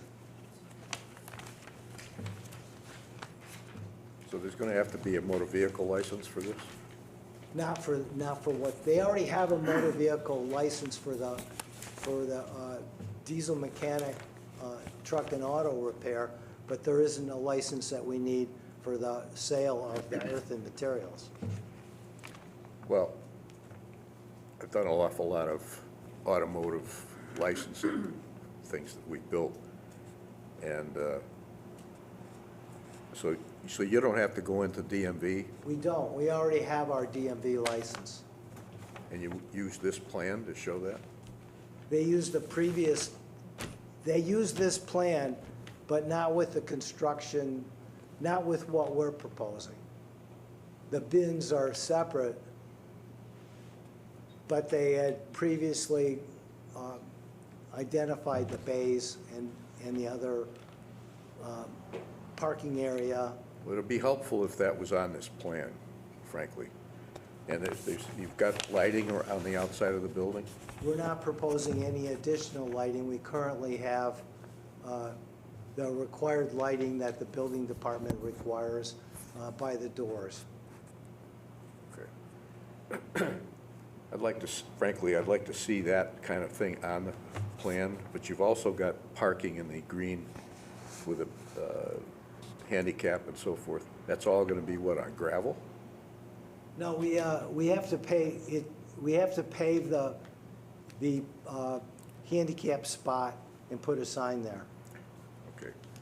That's ADA requirement. Okay. Well, that would be good to have whatever the detail that you're going to put on here for paving.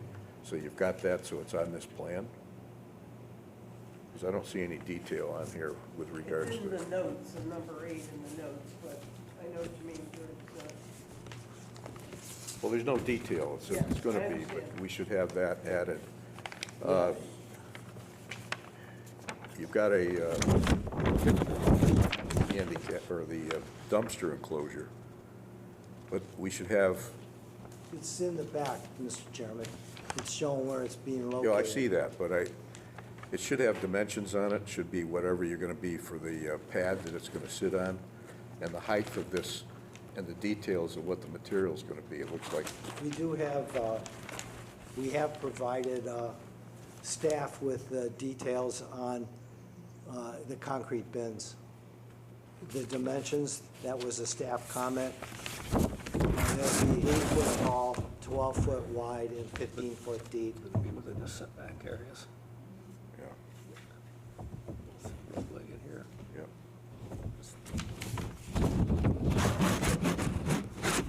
You just mentioned that you've got it shown into the setback areas up toward Colebrook River Road for the dumpster enclosure.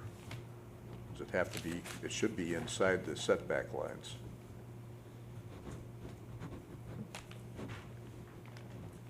Because you have 15-foot side yard setback and also the 30-yard setback from the road for the proposed dumpster location.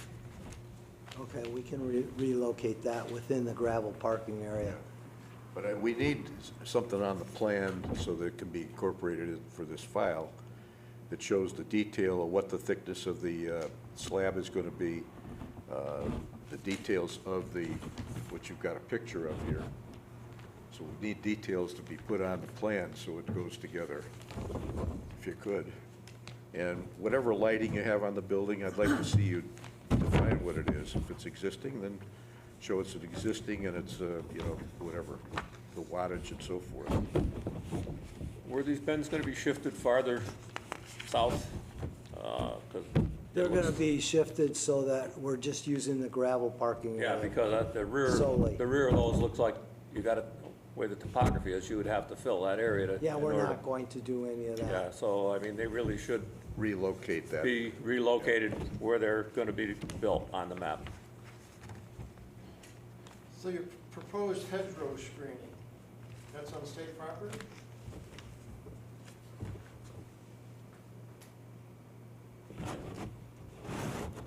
That might be a state. No, I don't think it is. Right there. Oh, okay. That's a manhole. So we're whole, man. You see the boundary line? Hmm. Yeah. And the hedgerow's on this side of the boundary line, along with the chain link fence. Well, that chain link fence currently exists. But your hedgerow's gonna be on, outside the We'll, boundary. we could put it on the inside of that. Well, that could be corrected, but the other thing is, whatever the hedgerow is going to be, we need the detail added to the plan, so we have that detail, so that when it's put in. What type of planting they are. And the same thing with the proposed sign, it should be proposed sign should be added to the plan so that we have what it is, it could be inspected when it's installed, including whatever the base is gonna be. We're just basically showing the proposed area for a sign. We would come in with that proposal, I would think, to staff for a zoning permit when the time comes. The sign would be located where it's shown here, but you'd have to give us, come in for that, do a sign, you'd have to give us whatever that. Wouldn't that normally be done but with your zoning enforcement officer? Yeah, the signage Yeah. is a separate zone. Right, so we're just showing a Where? location. Okay, We don't have detail on the signage yet. okay. But the proposed hedgerow, it should be on your property, not outside the property.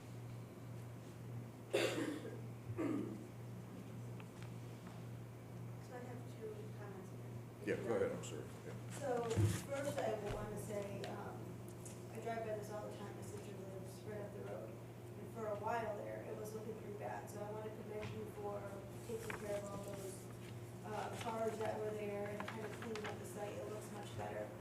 But kind of to George's point, I didn't know if there was a permit on file, or maybe we're going to add it to this permit, where the cars will be stored that are there for the auto body or the service or whatever it's going to be now, repair, to kind of keep a handle on where those cars are, so they don't kind of pick up the site like they did. But I do want to just commend you for cleaning it up, it looks so much better. And then the second question that I have is, the material that's gonna be stored in here, open to the conditions when it rains? Is there gonna be erosion? How are you gonna prevent any erosion from this material leaving the bins? Well, that's the point of the bins, to keep the material within the bins, and they'll be kept in the level area that's already gravel and disturbed, so, and not gonna have any salt material, so I don't think environmentally you have any problem at all. Alright, so you don't. We're talking stone and we're talking mulch. But that whole system of enclosures should be shifted so that it's gonna show where it's gonna actually be. Yeah, we're gonna shift it on the map outside of, that was one of the staff comments Okay. that we responded to. Outside of, and put it in the area that's presently already a gravel area. Now, Marty, you've got the proposed parking area and spaces, so is that gonna be paved? We only need to pave the handicap space So under, how are you gonna put the markings in there to keep that, those parking areas there? well, you pave, You got, I could see if you paved where the handicap spot is, but what about the rest of those? well, you can just put a concrete bumper there to designate the spaces. That's normally what you see in a gravel parking area. Well, I've been through a project I did in Southington, and that's one of the problems we had, because we had some parking that was gonna be in a gravel area, so we had to stripe the gravel, and it doesn't work very well. Well, that's why I'm saying if you just put the concrete bumper areas where the parking spot is, that designates where you're gonna park. All right, so we need to have added to the plan what you're gonna pave and what the pavement is gonna be. And the sign that's gonna be there for the handicap parking should be defined and shown. The hedgerow should be inside the property. It's showing it right out, it looks like a fence line. And that should be the detail of whatever it's gonna be for planting. The dumpster enclosure should be inside the setbacks, and we need the full detail of what the pad is gonna be like, what the materials are gonna be, the height of it, and the dimensions, and what, if you're gonna have gates on it, which I presume you're gonna have to if you're gonna have an enclosure, to show us what, in fact, you're gonna do.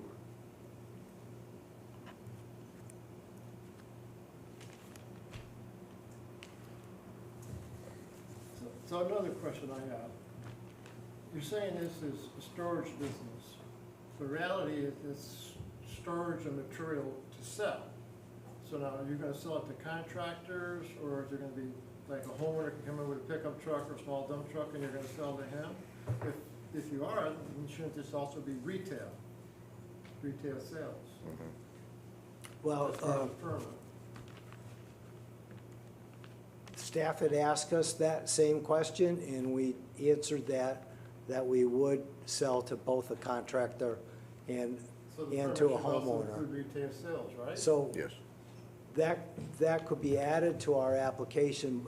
The retail sales is a permitted use in this zone. It's not a special permit. No, but it should be, But we're fine with, yeah. if you feel that we should add I think- the retail use, we're happy to add that. Well, I think you've got a nice property there, and it's, you've got the It's a ability nice to. concept. Yeah, it is. Then it gives you the option too, you know, to have the And retail you have sales. it there now, you put it in this application, and And then it's done once. it's done once, and you're good to go. And it'd be We're helpful. happy to modify the application. Well, it'd be helpful to show your overhead door, you know, your access to the building, where it is. If you could just add a couple of little things to that to make it easier understood, and then it's a permanent record here in the town, and they know what they're inspecting. And you must have something that, to get your license on this place, you must have had a little more involved plan than this. Nick, do you remember what plan you showed? Yeah, it was a handwritten plan. A They didn't handwritten require plan. it. It was what was on file here, and I just hand drew in. Pre-existing because of the body shop, probably, yeah. Yes, correct. But I needed it's a whole new, Yeah. plan. When I submitted it to the DMV. Would it be a problem to clearly define on this plan that shows here? as far as your overhead door and your access to the building and Yeah, that's not a problem. the inside? It just, I've been through this for a lot of years, and it's, just makes this a lot simpler to have one detail plan. It seems like those, what they require and don't require change on a regular basis. Well, So, yeah. I did it for about 30 years, and it was like, Me too. yeah. Any other comments from the commission? It's a public hearing. Anybody here would like to speak to the, yes, sir? Henry Pond, I would just like to look at the plan. Sure. Yeah. By all means. Homeowner. So basically, Yeah. we wanted to put some concrete bins, just add it to the existing gravel area. Okay. To put stone and mulch, that kind of thing in. Yeah. It's a pretty simple application. Oh, yeah, We're yeah. not changing the building itself. Yeah. We're just adding these concrete bins to the existing gravel area. It looks Yeah. like this. There's a good example of what it would look like. Oh, yeah. Yeah. And Yeah. we didn't have a dumpster before, so we're adding a dumpster to the back of the property. Okay. And we're going to put some evergreens in the front, but we have to move them back from where Yeah. we show them on this plan. But it's basically putting in the concrete bins, marking the handicap spot, putting a dumpster in, and adding some evergreens in the front. That's Yeah. really the extent Oh, of that's what good. we're Yeah, proposing yeah, to do. Yeah, no, my only concern was, I just didn't want a lot of fill put down here where there's a problem right here when we get real bad rains. Okay, The brook overflows, and in fact, that actually overflows the bridge here. okay, so, Occasionally, 4 times this last year. Normally, it only happens about once every 11 years, but, all right. yeah. So I'm just concerned about just this area here, because a lot of times it goes directly right into the river from Yeah, this. so we're gonna just there, stay but- in the but- gravel area. We're Oh, not gonna, oh, I'm we're not happy with gonna do that. any Yeah. filling. We're not Yeah. gonna do any of that. Yeah. I'm happy with that because I have a small barn right here, and I've had the water come up halfway up through the barn when we get, if we get 3 to 4 inches of rain in a day, within 24 hours, this whole area is actually wetlands. And my whole property goes underwater. Oh, boy. Yeah, We're not gonna affect that. yeah, okay, yeah, It's not gonna that's get, my it's not only gonna get any concern. better, but it's not gonna get any worse. Yeah, well, I'm happy that the buses aren't there anymore. That beep, Yeah. beep, beep in the morning is not pleasant, is it? Yeah, well, it wasn't so much the noise, but it was the smoke from the Yeah. diesel engines. That was, Okay. yeah, that was a pain. Marty, what's Good the job. storage container that's out there in that north corner? There's an existing storage container there, Nick? Correct. Yeah. What is it? I mean, is it, Just some overflow stuff from when I moved in. Just, what was it, a steel container, or is it? yeah, yep. Yeah, shipping container. That might have Temporarily. been the container to store tires in. Oh. The bus company was That's there. part of Oh, okay. Yeah, their agreement. Has it always been there? yeah, Has it always been there? Yeah. yeah.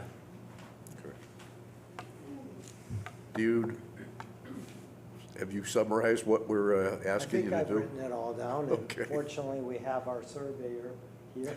He heard it. Yeah, He's gonna right. be the one to make the changes on the plan. Can that be done in 2 weeks, or you need more time?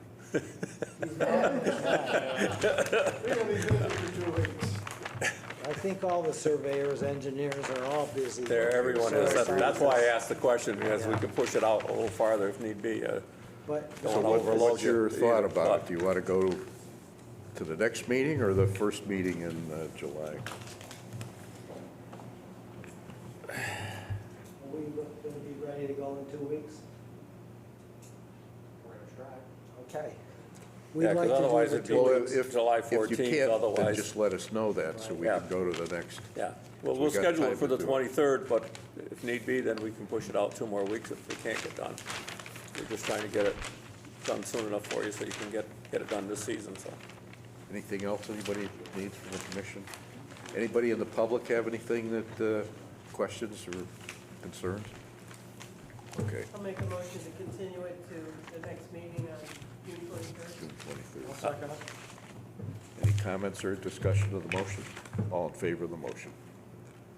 Okay, so we'll move forward with that. So, Thank you, Commission. thank you. We think it's a good economic situation. No, it's a great idea and it's needed. Great idea. And It's your, needed. one of your commission members, if you didn't know, is getting a special award for her economic work in the northwest corner. So congratulations to her. She worked for that. Yeah, And then some. She was well-trained. I wonder who did that? Thank you. Thank you. Thank you. Thank you. Good night.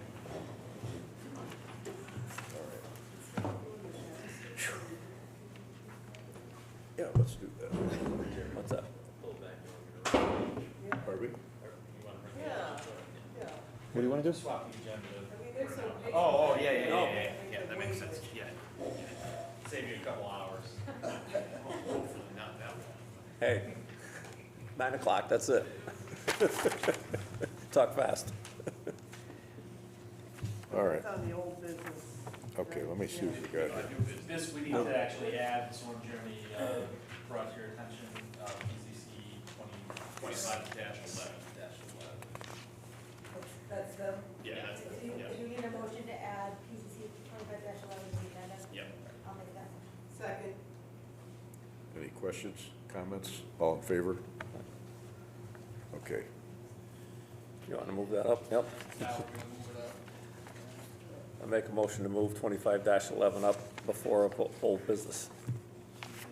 Second. any, Come on, hurry up. Come on. Motion to add PCC 25-11 to agenda.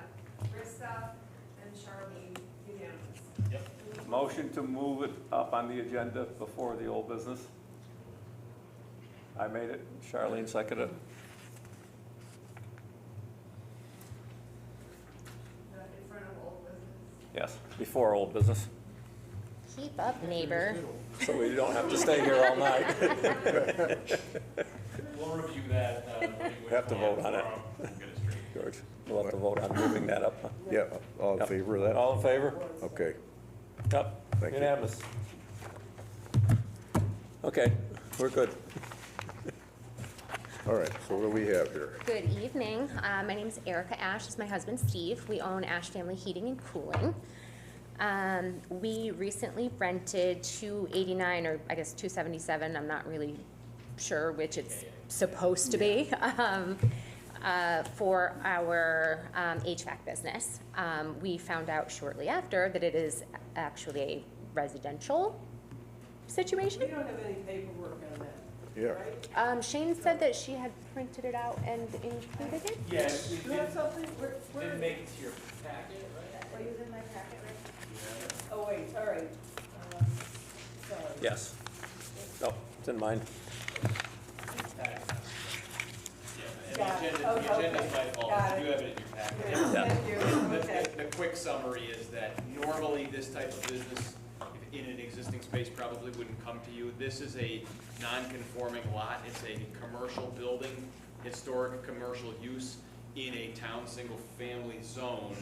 And so when you change from one non-conforming use to another, it requires a special permit. So that's why these two folks are in front of you. Yes, all right. so We got the paperwork.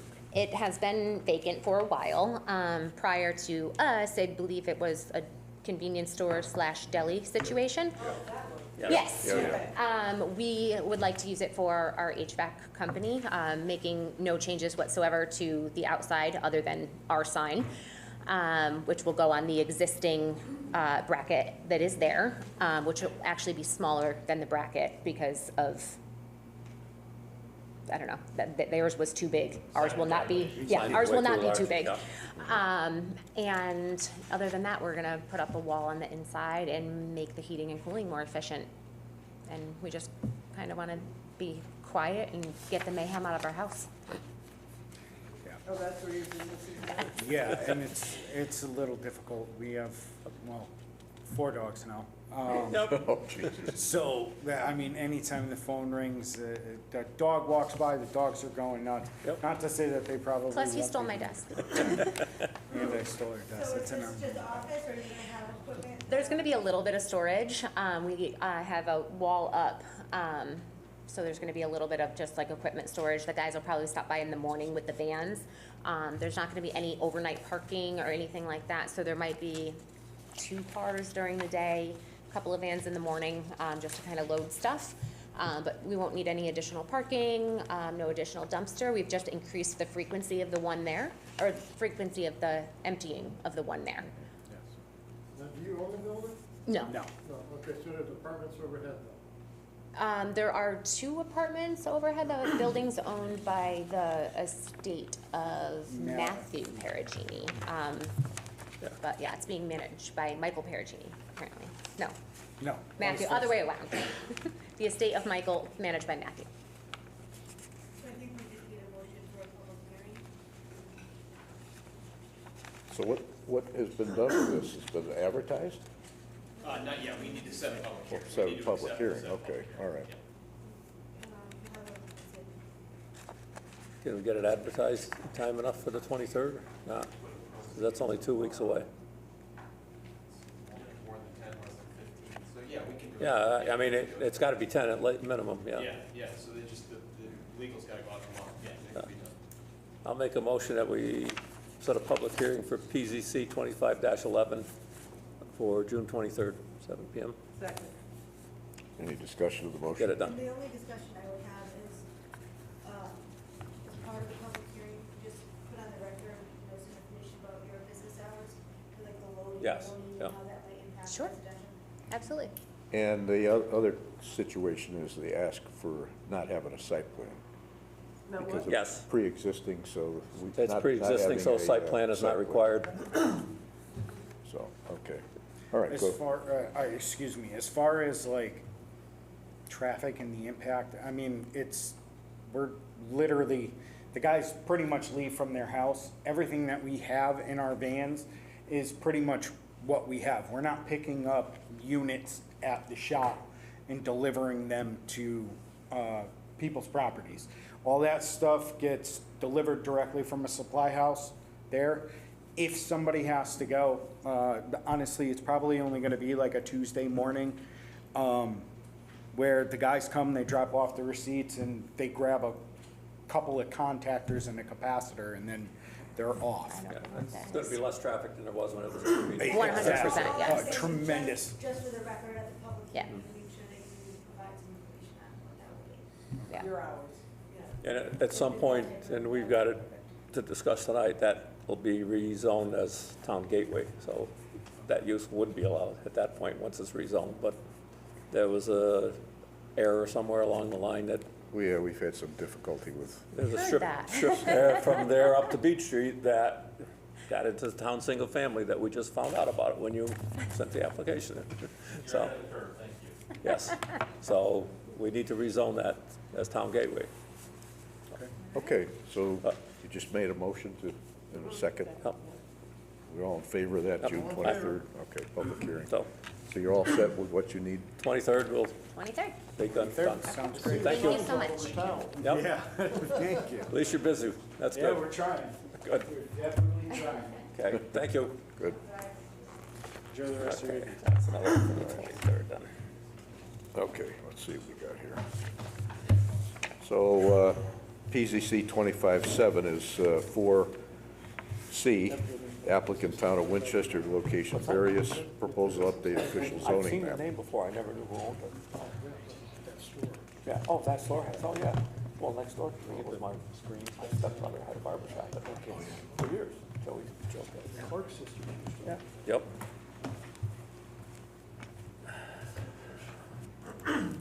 will that one come on as well, Jeff? Yeah, they're all on different roads. Wait, there were this many mistakes? Well, it's not so much that, well, I don't know whether to define it as mistakes or what, but, well, I'll just get into it. So, I'd like to define it as what it was. okay. I mean, Well, we had a guy, we were in the process of doing the new zoning regulations, and we've gotten probably 50% through with a contractor that we had hired. And then they hired, whoever was top manager at the time, hired somebody, A planner. a planner.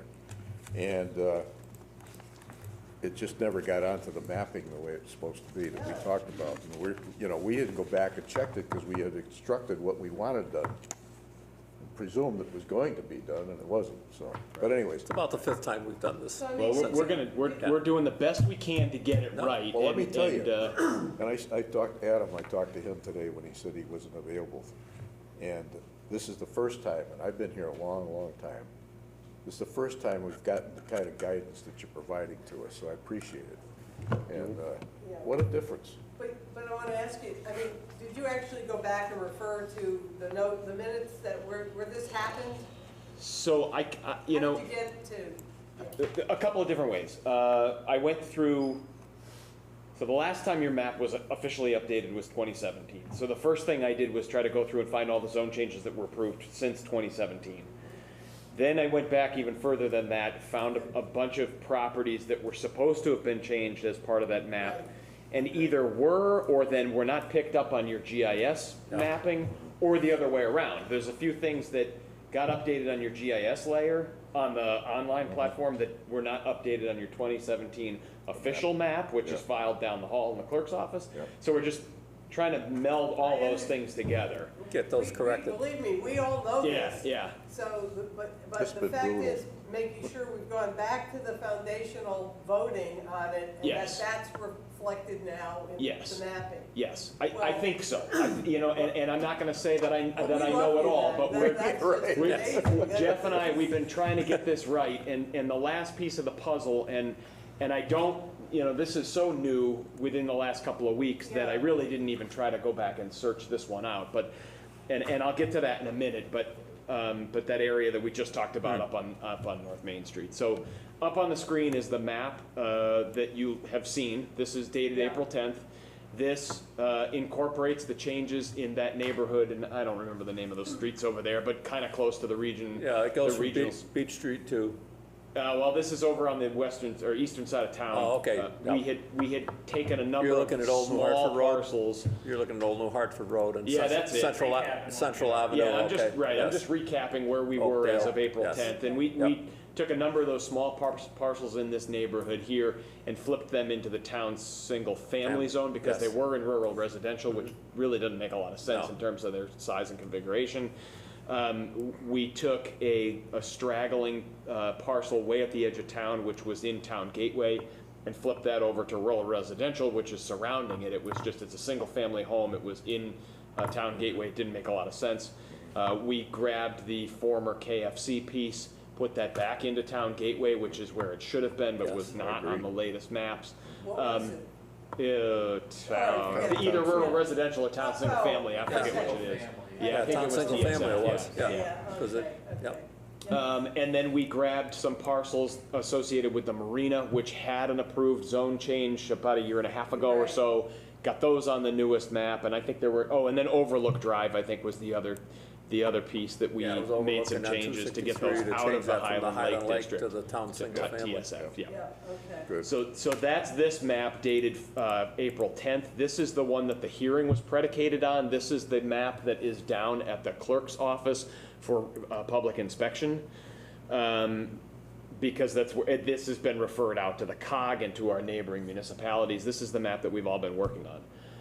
In the meantime, over the last couple of weeks, I've updated it to just throw this out there for consideration, although it sounds like you're probably in favor of it based on the things that I heard over the last couple of minutes. This would grab the Town Gateway zone and bring it southward along the western side of Route 8, which is currently split between rural residential and town single family, and that's that area between Beach and, you know, that Wallen Street intersection and more or less where 277 North Main Street is. So there's a list in your packet with a date of, it's got a May date, May 6th or so, sometime last week. And that is a list of the properties that are being shown on this map dated May 29th. Should be like, Those yeah, go that's pretty it. deep on the north end of that. Those are there. We didn't touch those. That's currently, and I can give you a side-by-side, actually. What I can do is, they do go deep. But is it beyond the property line? It's not. They're big parcels. Okay.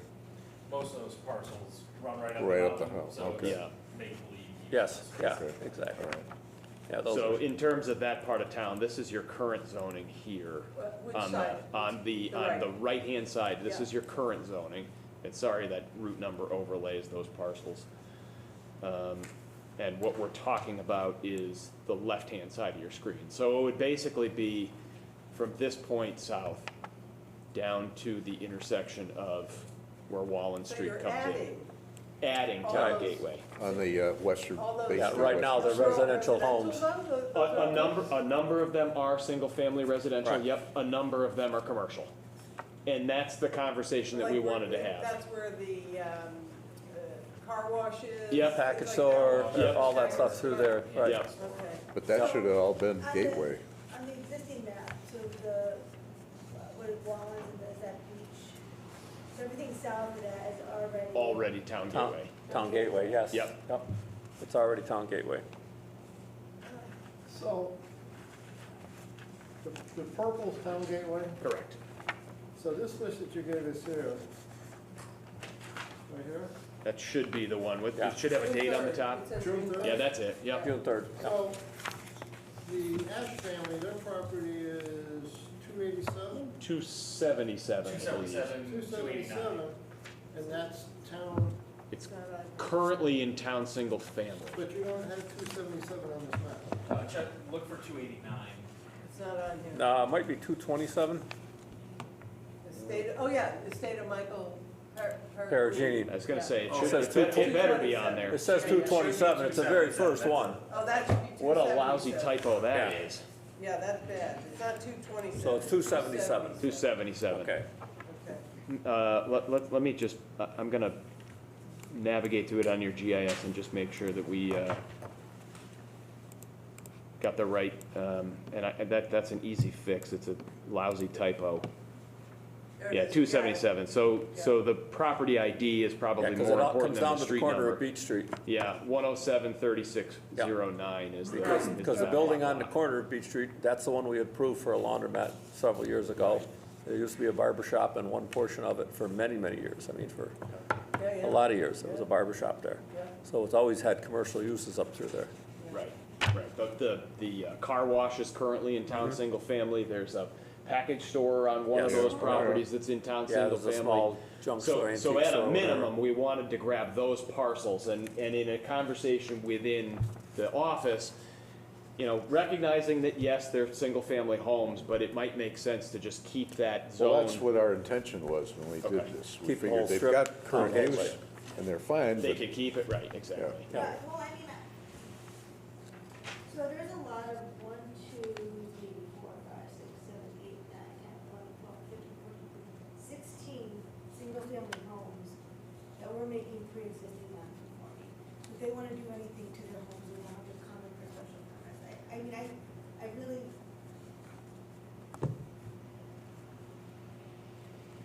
I really hate to make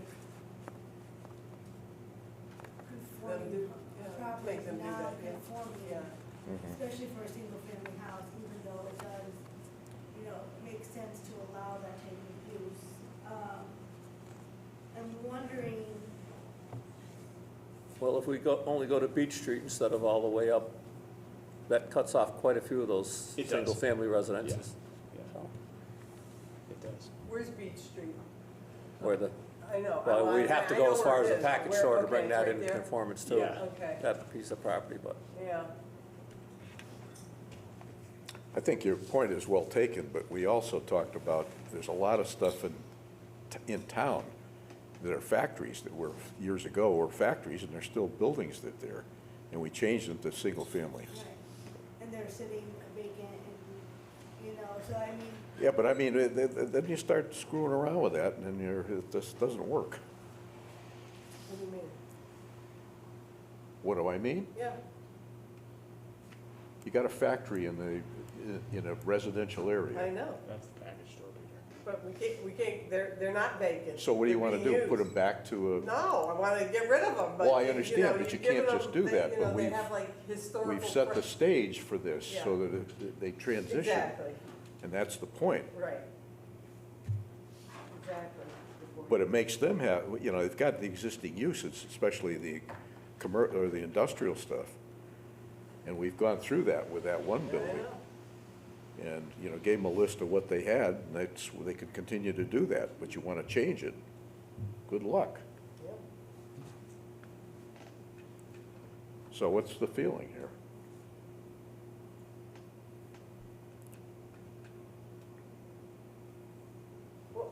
What's your argument? Well, so, I don't know that I necessarily have an argument. And this, I think this is why we wanted to have this conversation, right? I think at a minimum, we need to change this western side of Route 8 along the, between this, and I apologize, Beach up to whatever the next one is here. And we need to grab the parcel just to the north of that intersection, because that's where the package store is. That's the package store. The rest of them Grab that going parcel. up are all residential, and so, I could see it going either way. I think from an economic development standpoint, this is a location that if you want to expand your town gateway zone, this makes total sense. Oh, I agree. You've got it across the street. It's a major road. I don't know what your traffic volume is, That but was I our know it's fairly intention when we high. did this. Right. And we knew there was houses along there, Yeah. but we thought the future, long-term, would be to go through and have it gateway, and have that flexibility. I mean, your point's well taken, though, as far as somebody wants to do something to their house, they've got to then come in and, It becomes a challenge. yeah, well, and so maybe we can look at, before we make the zone change, or maybe we split it up into two, but look at the town gateway regulation and put in some regulations for as of right expansions or changes to pre-existing non-conforming structures. Yeah, that's Just true. something That's a along good that point. line. I really, Sure. that's a terrible thing to do, like, with people and, like, they buy it, they invest it, and this is. no, that's a good point. Well, and they go to sell it, and somebody new comes in and wants to change There's been a lot something, of and yes, improvement in those houses along that street. Yeah. yes, they have. They're nice Well, houses, yeah. they're big houses. Yeah, there's a lot of improvement, a lot of ownership. Mhm. improvement. No, that's a good point. Properties they change pretty quickly when they come up for sale. So we just add something to the gateway to cover that. Yeah. Yeah. And I think that would help in a lot of a lot of that whole stretch. And then I would be much more comfortable changing that zone. I think, if we wanted to take that area from beach to Yeah, do that up. now. Do that Yeah. in two pieces. Yeah. If it's not super critical, because we're already, have a special exception for that use coming in. Yeah. So I'm flexible with how we do it, but. Sure. So what we might, and I think you're right, Rista, right? I mean, I also don't like changing the zone on people, but I can see both sides of the argument. But, so I think what we could do is we could come back in 2 weeks with a revised map that just shows that block plus the package store to the north of that street there. Adopt that map and then have a. I agree. And I think we need to probably have a conversation about some of the you have a non-conforming section in your regulations anyway, which delegates some authority to the zoning board of appeals under a special exception, delegates some authority to the zoning enforcement officer regarding some of those non-conforming uses, and then some of it's a special permit, some things are variances, and I think we've had a lot of conversations in the office about that process. And I think there's a lot of confusion on the side of the zoning board of appeals when it comes down to special exception versus variances for some of these things. It comes up a lot in the HLD, of course.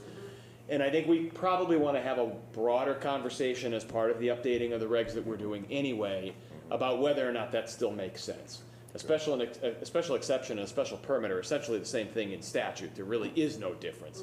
The difference here, and in many municipalities across the state, is that you call it a special exception when it goes to the ZBA, you call it a special permit that comes here. But I think we might want to take a look at that holistically. So maybe what idea. we do is we'll give you a new map in 2 weeks. We'll include a portion of this change. We'll get that approved. We can get that to the clerk's office too for public inspection. And then we'll deal with non-conforming and think about that So that area. will take care of the Ash property. It'll take care of the Ash And then it goes property. down to Yep. the car wash. Yep, the it'll grab the, secondhand store. Yep. And the package. yep, all of those Include the commercial package uses will be stores, yeah. wrapped into the TG. And I think there's only 2, maybe 3 single-family houses that are in the mix of Right, that. and those Yeah. are sit way up on the hill, That's off right. off the Yeah. highway, But yeah. But there's it's a like large 2 or 3 near the car wash. Yeah, there's 2 or 3 near the car wash, Yeah. that's right. And it's and I think they're all under the same ownership, actually. I believe so. Yeah, if they're on the list there. Okay, good. So, do you want to do this as a continuation of this current public hearing, or do you want to treat it as its own separate application? We could do it either way. I would probably prefer to keep it moving as Continue. the same Yes. application and just file an updated map Because with you've already the done the clerk. legal notice and everything, so why? Right, leave the submit another hearing one, open, yes. get a new map in Do you front of think you. there was something time critical to get? There's not. No, there's not. All right, so what we need to do is make a motion to continue the public Yes. hearing Second. to the June 23rd. You get that, Laura? Come on, wake up, wake up. To June 23rd. George made the motion. You're sitting in the 23rd. back. Did you have any comments with regards to this? No, I'm just interested. Okay, good, all right. I didn't want to shortchange you. Easy, If I live right EZC out 25-7. 7? Yes. Continue it to June 23rd meeting. All George right. made the motion, Charlene seconded. All in favor of that motion? Unanimous. Okay, George, Charlene, George. It's unanimous. Yep. okay. Trying to keep We'll it help easy you. for you. Okay. Thank you. Okay, so now this other list is town gateway, town single family. That's the older list that you've been looking at for a couple of months, and Right. there's a number of changes that encompasses, I know, other part yeah, of town, yeah. but so are we? That's accurate, that's Oh, this part, is that's accurate. accurate, and it's part of the May 29 map. Okay. Charlene, Lance was here when you went to Florida. He's gone, okay? Okay, get with the program. That Okay? older list goes with this map I'm dated still May. adjusting, Get with the program. I'm still adjusting to the confidence. Well, and I apologize, because I know this is confusing, because I'm throwing different lists at you, and I'm No. trying to be as organized as I can about it. Believe but- me, we love it. It's Well, great. listen, we've been following the chaos all along, so, That's what it's been. okay, this is Jesus good. This is good. Okay. So what list are we on? You're on old business, huh? We on this guy? Yeah, so that list goes along Okay. with the April 10th. That doesn't change. What I will do is update that list, add those, let's say, dozen properties or so, update the map, and they'll both have a new date Okay, so we'll. for the next meeting. So next meeting, we can do it and You'll approve have it and fresh be done. stuff. Yep. All right, thank you. All right. So, Overlook Road, Yep, is that part of our public hearing now? it is. Yes. It is. So, there's been arguments made by the staff here about changing Overlook Road from HL district to Town, yeah. rural residential. Yeah. No, And rural residential. I have yet to see the value. No, town single family. He just said rural No, rural residential. residential, I It think. says town single family on here. No, it should be town single family. Yeah, so we did this a couple, I don't know, a month or so ago, and we changed it on the proposed Town map. single family. Yeah, because TSF is completely surrounding it. You had, the north side of Overlook was all Highland Lake District, and the south side was all TSF. And none of those properties have direct access to the lake. They don't have access to, I guess that's, what is that, West Wakefield Boulevard over there. Yeah. So we had the conversation back in April, I think, or late March, of changing all of Overlook over to TSF, and that's what we're looking at currently with this map. Right. It's on this list that we took, Yeah. 2 pages we were just. Yeah. There's one larger property at the end of Overlook, which we left within the HLD, because even though they access it off from Overlook, it does come down to and I forgot the name That's of McGuire that. Place. That's the McGuire place. That's on Vaughn's Lane. Yeah, so we're Yes. leaving that in So they do HLD because it Kind of comes have down. access to the Right. Yeah, it's on Wakefield. Vaughn's, Right, yeah. it's on Vaughn's Lane. You're talking this property right here? You got it, yeah. They cannot access that from Overlook. They access it from Overlook, right, but we're leaving it in HLD because it's got frontage on Vaughn's. On Vaughn's. What? Oh, Okay. what? What's the What? question? I don't know how they get there. No, I agree with you. The topography is such that it doesn't work, but it has frontage down there, and I think that It was has the, frontage down here, yes. yeah, But I yeah, don't think they can access it from Vaughn's, they can't. Overlook. right, because, Overlook. Oh, from Overlook? They can't access it because it drops right off. Yeah, yeah. So the other thing we talked about was making the zone change so it was more consistent with the neighborhood, but then looking at a watershed overlay zone for the Right. drainage Yeah, protection. that's a And good there's some point. conversations Yeah. being had to discuss what that might entail, so. and we're working with that. Jeff and I have started talking with some of the folks over on, Highland Lake Watershed.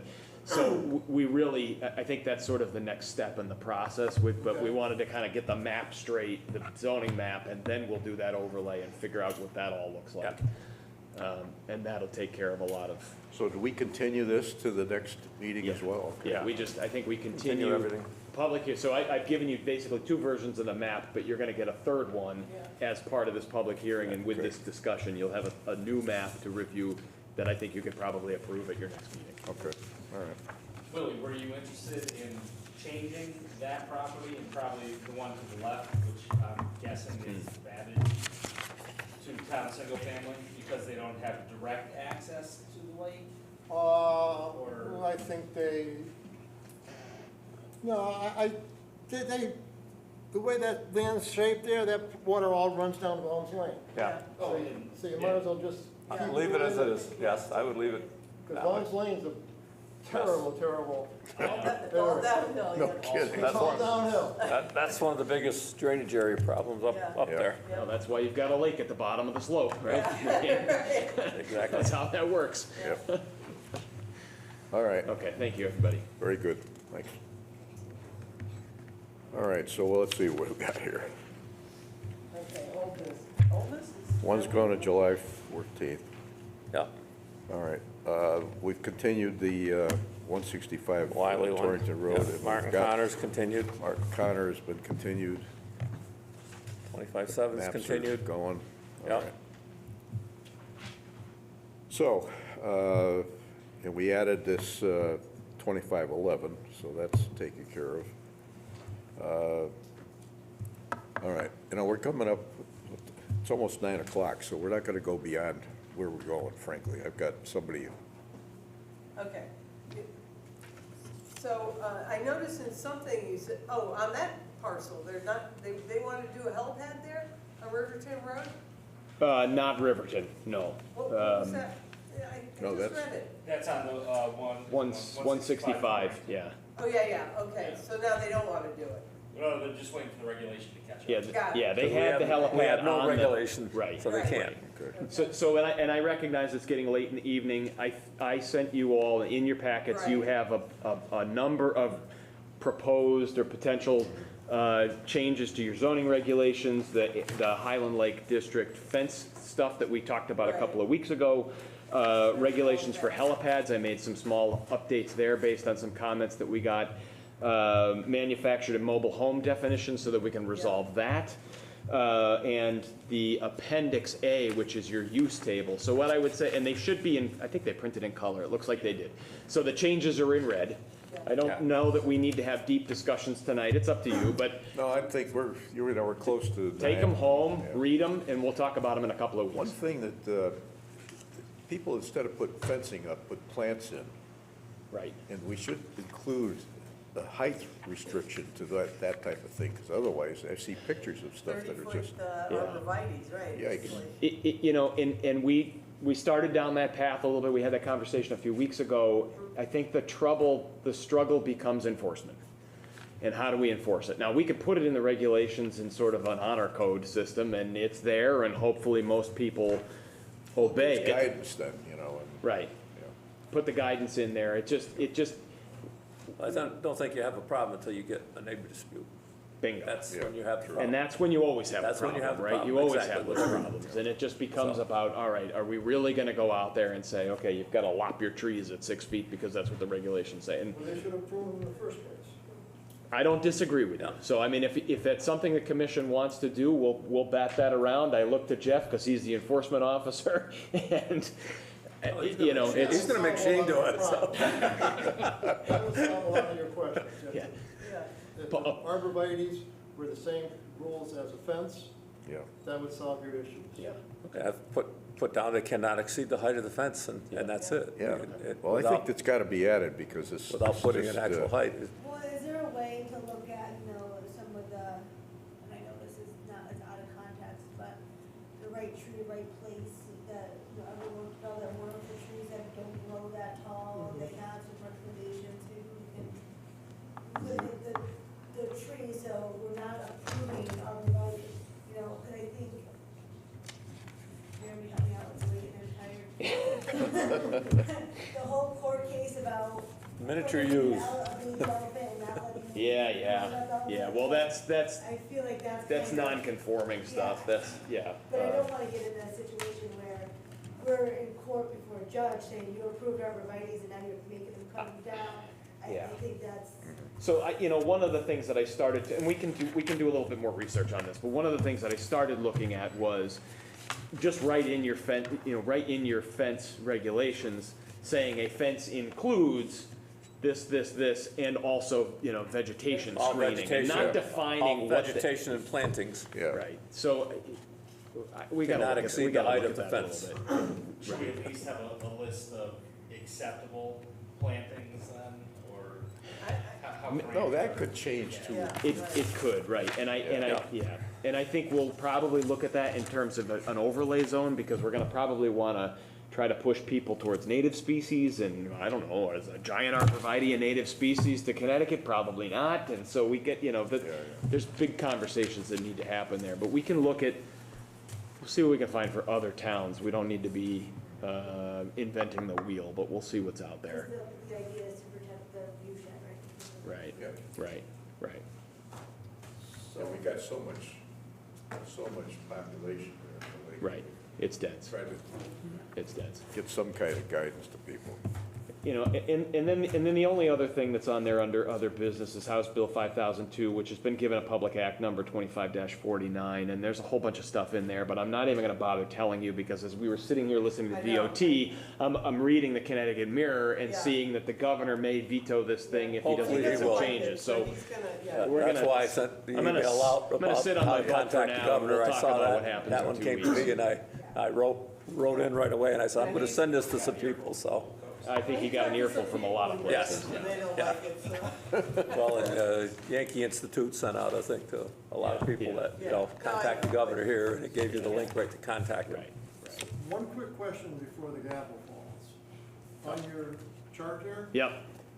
wind and solar facilities accessory to residential or commercial use. Now, is rooftop solar panels an accessory to residential use? I would say so, rooftop, yes. So that means then all rooftop solar panels are gonna have to come in for a zoning permit. So that's, That's what that means, and I'm good with that. yep, that's part of the reason that that's in there, is because you don't have anything really in there right now, and they should be regulated. And then, when these, energy programs come in, solar panels, do they normally come for building permits? They should be coming for building permits. I think they don't require zoning permits right now, solar, rooftop solar, you're not requiring. We do. You do, okay, yeah, okay, so that's what So that's you really give all them a about, zoning is permit, they're and they doing get a zoning permit permit right time. now, Okay. but it's not in your regs anywhere. permits because of So we the electrical wanna connection. Right, the electrical. Quantify it, yeah. Cool. Thanks. All right. Can I do just one more thing? Did you hear how, particularly these guys went over how these applicants needed to put these things up more clearly on the Yes. map so that it becomes part of the record? Can our applicants be kind of guided by you in that regard? We're working on that. Okay, because, Marty knows all this stuff. Yeah, no kidding. And it was kind of Wait, you know, before we was adjourn, let's surprised, just but approve some the of the minutes others from the maybe last meeting. don't, like where you put the things gotta We be get there. Charlene to be There's quiet. gotta be detail about the enclosure and the lights and so forth. We didn't hear Because from we had to continue Rista, everything and we didn't because hear from Eisenlohr. the map isn't complete. And it's not Did you difficult said you were in stuff, but they're not- Florida at the last meeting. As you have lost you some of called your the local office and said you're engineering not gonna firms, be the here that time? surveyors are trying to step in and I take saw I that. asked a question but and they're it not didn't. quite up Last to meeting. speed with all of Okay. that. So we're working.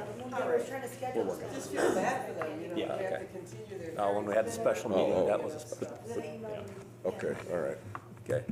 I'm going to make a motion to approve the minutes, May 19th, 2025 special meeting. I'll second it. Any discussion?